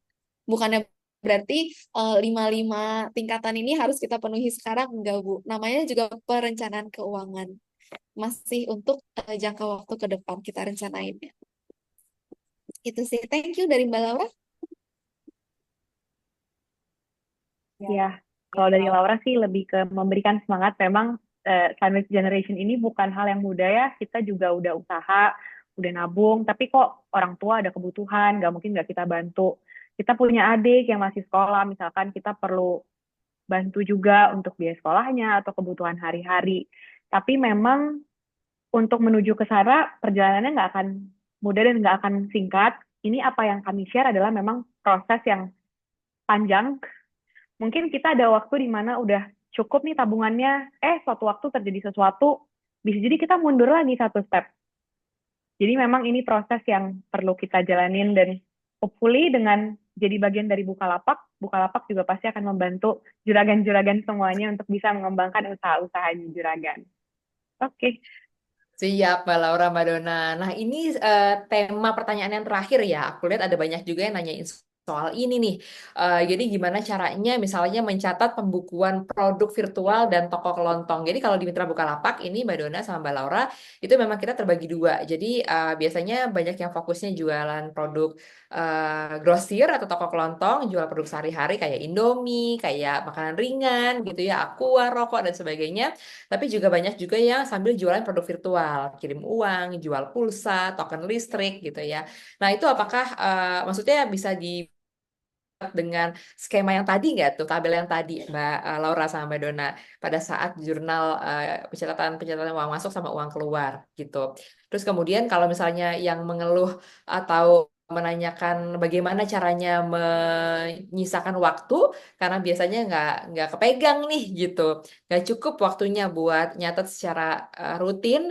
Itu tips and triknya atau waktu terbaiknya untuk mencatat sebaiknya kapan dan gimana. Mungkin soal kayak gitu tuh Mbak Laura sama Mbak Dona. Punya tips kah? Silahkan Mbak. Oke, kalau untuk toko virtual ya, bisa banget Mbak Beril, bisa banget pakai template yang tadi kita udah siapin. Karena kan sebenarnya dasarnya tuh sama aja, uang masuk, uang keluar, debit dan kredit. Dan pasti kan ada histori transaksinya tuh, bisa kita buka lagi kan, kalau di aplikasi. Kayak penjualannya berapa aja, pemasukannya berapa, terus pengeluarannya untuk apa. Itu kan pasti selalu ada bukti transaksinya. Nah, enaknya apa? Justru kalau digital, enaknya bukti transaksinya nggak akan hilang. Jadi mau kita kelupaan nyatet, mau kita 1-2 minggu lupa nyatet, akan bisa kita buka lagi. Kita buka lagi buat nanti kita rekap satu-satu. Justru kalau misalkan kita jualan offline, struknya suka hilang, kwitansi suka hilang, justru lebih repot. Jadi pada dasarnya bisa mau toko virtual ataupun toko offline, semua bisa kita pakai template yang tadi udah kita share, karena pada dasarnya sama, uang masuk, uang keluar, dan lebih enaknya kalau dari aplikasi itu bisa kita lacak histori transaksinya. Itu sih. Dari Laura ada tambahan? Mungkin untuk yang kapan waktu pencatatan yang paling baik ya. Kan kalau Oke, mungkin untuk yang pencatatan. Pasti setiap hari ada aja pemasukan, ada aja pengeluaran. Kalau Laura pribadi, selalu senangnya itu sebelum tidur, sediain waktu 5 sampai 10 menit. Sebelum tidur biasanya kan kita ada berdoa dulu, atau ada siap-siap dulu, beres-beres dulu. Nah, diselipin tuh. Duduk sebentar, ingat-ingat lagi, oke, hari ini ngapain aja? Pagi bangun ke kantor naik apa? Transjakarta, misalkan naik busway. Catat pengeluaran berapa. Habis itu ada lagi sarapan, beli berapa. Oke, ada dapat duit, dana masuk hari ini, catat juga. Memang untuk konsisten itu susah, tapi coba kita buat waktu-waktu yang memang selalu kita jalanin. Sebelum tidur, pasti kan ada waktu main handphonenya, main gadgetnya dulu. Nah, mungkin 5 sampai 10 menit kita bisa alokasiin untuk catat. Atau kalau misalkan lupa atau memang nggak sempet banget udah ngantuk ketiduran, pagi-pagi bisa juga begitu bangun tidur, setelah semua yang perlu dilakuin, sebelum sarapan atau sambil sarapan bisa juga diinput. Jadi antara sebelum tidur ataupun setelah bangun tidur, langsung sebelum kita lupa dan kesibukan ngerjain yang lain. Gitu sih Mbak Oke. Berel. Siap. Ini aduh masih banyak aja lagi pertanyaannya Mbak Laura sama Mbak Dona. Kasihan banget sebenarnya kalau nggak dijawab semua. Tapi waktunya ini dikit lagi. Jadinya kita paling masih masih bareng-bareng sebentar lagi ya Juragan. Aku masih penasaran nih mau konsultasi juga sama Mbak Laura sama Mbak Dona. Ada yang bertanya soal bagaimana cara menghitung presentasi keuntungan yang bisa kita terapkan dari harga modal. Ini juga terkait sama gimana caranya bisa menabung lebih banyak nih Juragan semua. Jadi Mbak Laura sama Mbak Dona banyak banget yang punya mimpi besar, misalnya oh pengen bangun rumah dari nol gitu kan, pengen banget punya ruko buat usaha. Nah, kira-kira cara menghitung apa keuntungan atau cara menentukan keuntungan dari harga modal itu baiknya berapa persen misalnya? Apakah ada sedikit tips Mbak Laura sama Mbak Dona supaya lebih banyak tabungannya? Oke, mungkin Laura coba jawab ya Mbak.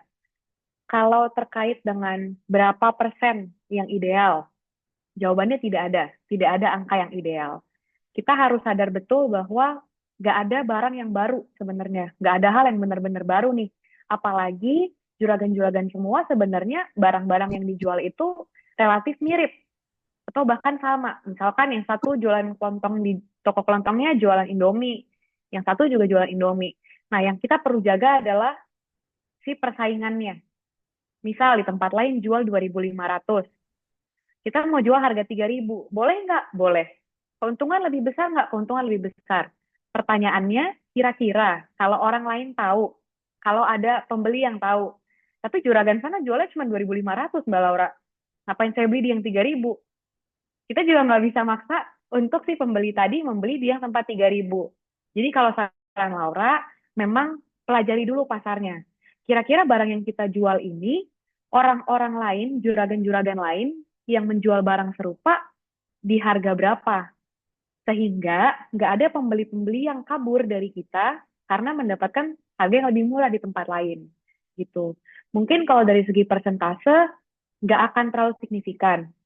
Tapi pilihannya kan antara dua. Mau untung dari persentase keuntungan secara nominal keuntungan atau dari kuantitas penjualan. Nah, mungkin kalau kasusnya di toko kelontong atau jual pulsa, kita bisa terapkan yang kedua. Kita jual lebih banyak produk. Kita cari lebih banyak lagi pembeli. Gitu. Laura percaya sih dengan adanya Bukalapak ini, dengan adanya platform-platform yang pasti disediakan untuk mempermudah para juragan-juragan, pasti akan lebih banyak lagi pembeli-pembeli yang bisa dijangkau, customer-customer yang bisa akhirnya beli produk lewat juragan-juragan semua. Gitu. Siap, Mbak Laura. Ini pertanyaan terakhir sekaligus mungkin nanti sekaligus closing statement dari Mbak Laura dan juga Mbak Dona. Misalnya kayak yang ditanyain sama Mbak Adila nih, sama Juragan Adila. Boleh nggak sih kalau aku nyimpen uangnya di rumah aja, nggak di bank? Nah, kira-kira kelebihan untuk kita simpen uang di bank nih dari Mbak Laura sama Mbak Dona apa aja? Kemudian mungkin bisa diselipkan menjadi pesan penutup pada webinar kali ini. Nanti juga aku akan spill video dari Mbak Laura sama Mbak Dona tentang kenapa sih kita mesti mengatur keuangan secara disiplin dan juga mempercayakan pada institusi seperti perbankan, mungkin seperti Bank BCA yang sudah sangat terpercaya. Silahkan Mbak Laura dan Mbak Dona. Oke, pertanyaannya menarik ya, simple tapi sangat menarik. Boleh nggak simpan uang di rumah aja? Boleh mas, sebenarnya boleh. Mau simpan uang di mana aja tuh boleh. Cuman apakah efisien? Nah itu balik lagi ke pribadi masing-masing. Kenapa sekarang di era modern ini kita saranin untuk lebih baik menabung di bank, apalagi bank-bank besar ya. Yang pertama, karena keamanannya sih. Kalau kita simpan uang di bank, itu cenderung lebih aman daripada kita simpan di rumah. Karena bank ini memiliki sistem keamanan, asuransi, ataupun pelindungan hukum yang membantu melindungi simpanan nasabah. Jadi dari segi hukum itu udah aman, dari segi asuransi udah oke. Pokoknya udah aman lah. Sedangkan kalau kita simpan uang cash, uang kertas di rumah, pasti nanti keselip-selip. Belum lagi nanti berceceran, belum lagi nanti kalau ada yang ngambil. Kita kan nggak ada yang tahu ya. Terus juga kemudahan akses dan juga transaksi. Kalau misalkan kita simpan uang di bank, kita bisa akses dananya tuh kapan aja. Melalui ATM bisa, internet banking bisa, mobile banking juga bisa. Hal ini memudahkan kita untuk melakukan transaksi seperti transfer atau bayar tagihan, atau kita mau beli macam-macam tanpa harus kita bawa uang tunai. Kita bawa HP aja juga bisa, kan tinggal scan-scan QRIS, kayak gitu. Terus ATM, kalau ngomong ATM BCA juga udah ada ya di mana-mana. Jadi sangat mudah lah untuk akses dan transaksi kalau simpan uangnya di bank. Terus juga kalau simpan uang di bank itu memberikan bunga juga loh, bunga atau imbal hasil. Contoh misalkan kayak tadi yang udah di-mention, yang tadi udah disinggung ya, tahapan berjangka itu 1% bunga atau imbal hasilnya 1%. Terus juga ada produk lain di bank namanya deposito. Deposito itu bisa 3%, imbal hasilnya setahun, dan macam-macam lah produk di bank itu yang memberikan imbal hasil. Jadi daripada uangnya diem di rumah, mengendap di rumah di bawah kasur, kita taruh di bank, kita tabung tapi kita dapat imbal hasil. Terus juga kalau kita nabung di bank itu, taruh uang di bank, mudah dilacak sih, mudah dilacak dan juga dikelola. Kan kalau misalnya kita pakai BCA Mobile, mungkin di sini banyak juragan yang nasabah BCA. Kalau kita pakai BCA Mobile, kita bisa lihat tuh catatan lengkap dari tiap transaksi kita kemana aja, baik melalui rekening koran ataupun laporan bulanannya juga bisa kita lihat. Laporan bulanan kita pengeluarannya berapa, pemasukannya berapa. Dari aplikasi BCA bisa tuh dilihat. Terus juga, apa lagi ya? Banyak sih sebenarnya. Mencegah boros juga salah satunya sih. Kan kalau misalnya kita pegang uang uang kertas itu, lihat, oh di tangan lagi ada duit, ya udah deh, kita habisin deh. Tapi kalau misalnya kita simpan uangnya di bank, di kartu ATM itu, kita nggak kelihatan uang. Jadi kita nggak lapar mata buat ngabisin duit tabungan kita. Itu sih. Dari Mbak Laura ada tambahan nggak nih? Dari Laura cukup, terima kasih banyak untuk antusiasmenya juragan-juragan semua. Thank you juga buat Bukalapak udah mau jadi tempat untuk berbagi juga buat BCA. Semoga apa yang kita share, apa yang kita informasikan bisa bermanfaat buat juragan-juragan semua. Kita berdoa sama-sama supaya semua usahanya, semoga keadaan ekonominya juga, dan pribadi dari juragan-juragan semuanya sehat dan baik. Amin. Terima kasih banyak atas kesempatannya ya. Thank you untuk antusiasmenya juragan-juragan semua. Terima kasih para juragan semua. Siap. Kita berikan 2.000 tepuk tangan nih untuk Bu Laura dan juga Bu Dona yang sudah sharing lengkap banget. Ini kalau nggak dibatasin waktu, ini kayaknya bisa sampai besok nih sharingnya ya. Dan nggak lupa juga para juragan semua yang masih penasaran soal produk BCA, tenang aja nanti aku terusin pertanyaannya ke Bu Laura dan juga Bu Dona ya untuk dibantu jawab. Tapi yang jelas spiritnya BCA dan juga Bukalapak sama, yaitu untuk memastikan para juragan semua, para pelaku UMKM, mitra Bukalapak semua semakin canggih, semakin andal dalam pengaturan finansial. Nggak apa-apa kalau belum dimulai, nggak apa-apa kalau baru mulai, tapi yang jelas, yang penting harus diterusin, harus komitmen, harus disiplin, karena itu semua balik lagi untuk kebaikan kita sendiri, baik secara pribadi maupun untuk usaha kita nih, yang setiap hari kita upayakan untuk kesejahteraan ekonomi keluarga dan juga pastinya untuk kalau kita sama-sama berkembang, pastinya ekonomi Indonesia juga semakin membaik. Jadi terima kasih banyak dengan Mitra Bukalapak yang sudah ikutan sampai selesai.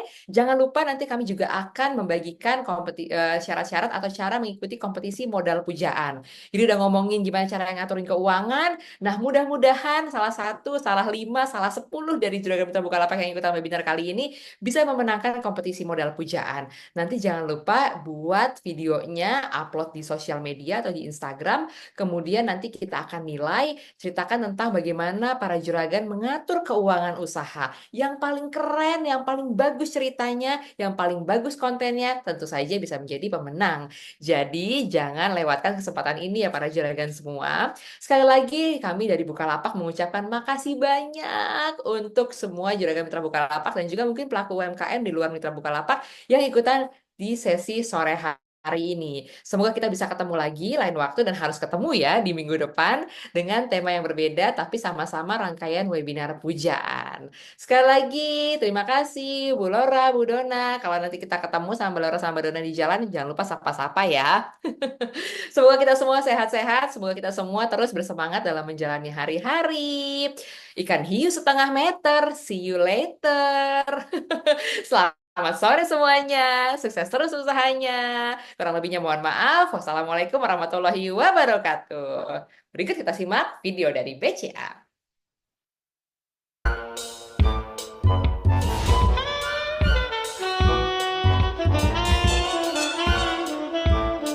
Stop. Di sini gua bukan mau ngelawak. Gua mau serius.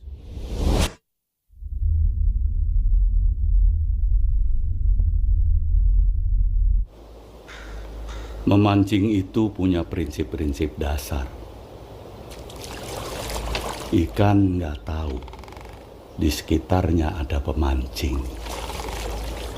Ikan nggak tahu kalau pemancing tahu mereka ada di mana, sedang apa, dan ingin apa. Padahal mereka sedang diincar. Pemancing punya banyak umpan, tinggal pilih mana yang cocok. Lempar ke tengah-tengah mereka.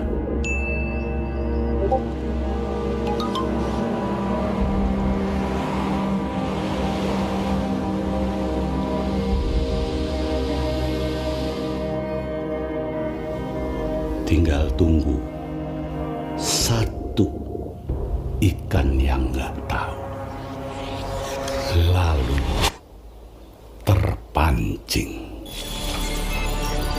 Tahu-tahu data pribadi mereka sudah dirampas.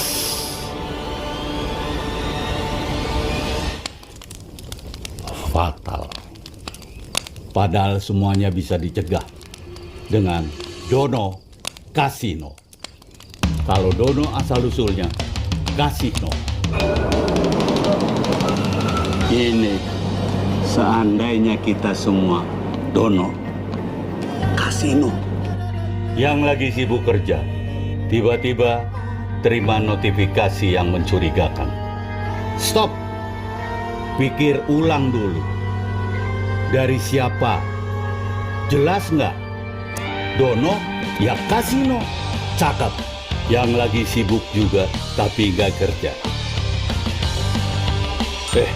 Ada iklan muncul di situs bajakan. Tapi ternyata dia pikir ulang dulu. Pintar. Kalau Dono, ya kasino. Ini ada chat dari kurir paket, mau pesen apa? Enggak ada pesan apa-apa. Hapus aja deh, nggak jelas. Dono, kasino. Sadis.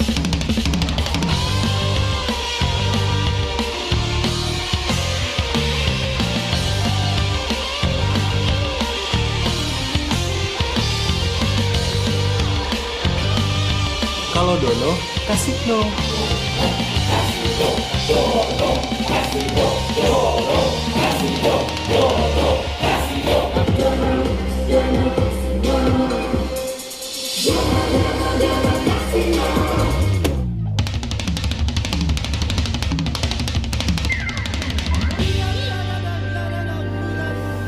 Kalau Dono ujian ya belajar.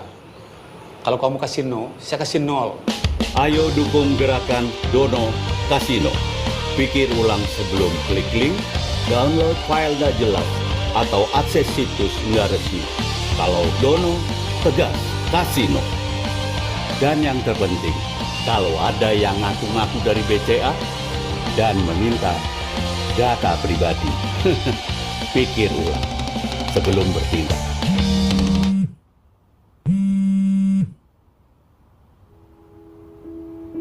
Berani ngaku-ngaku.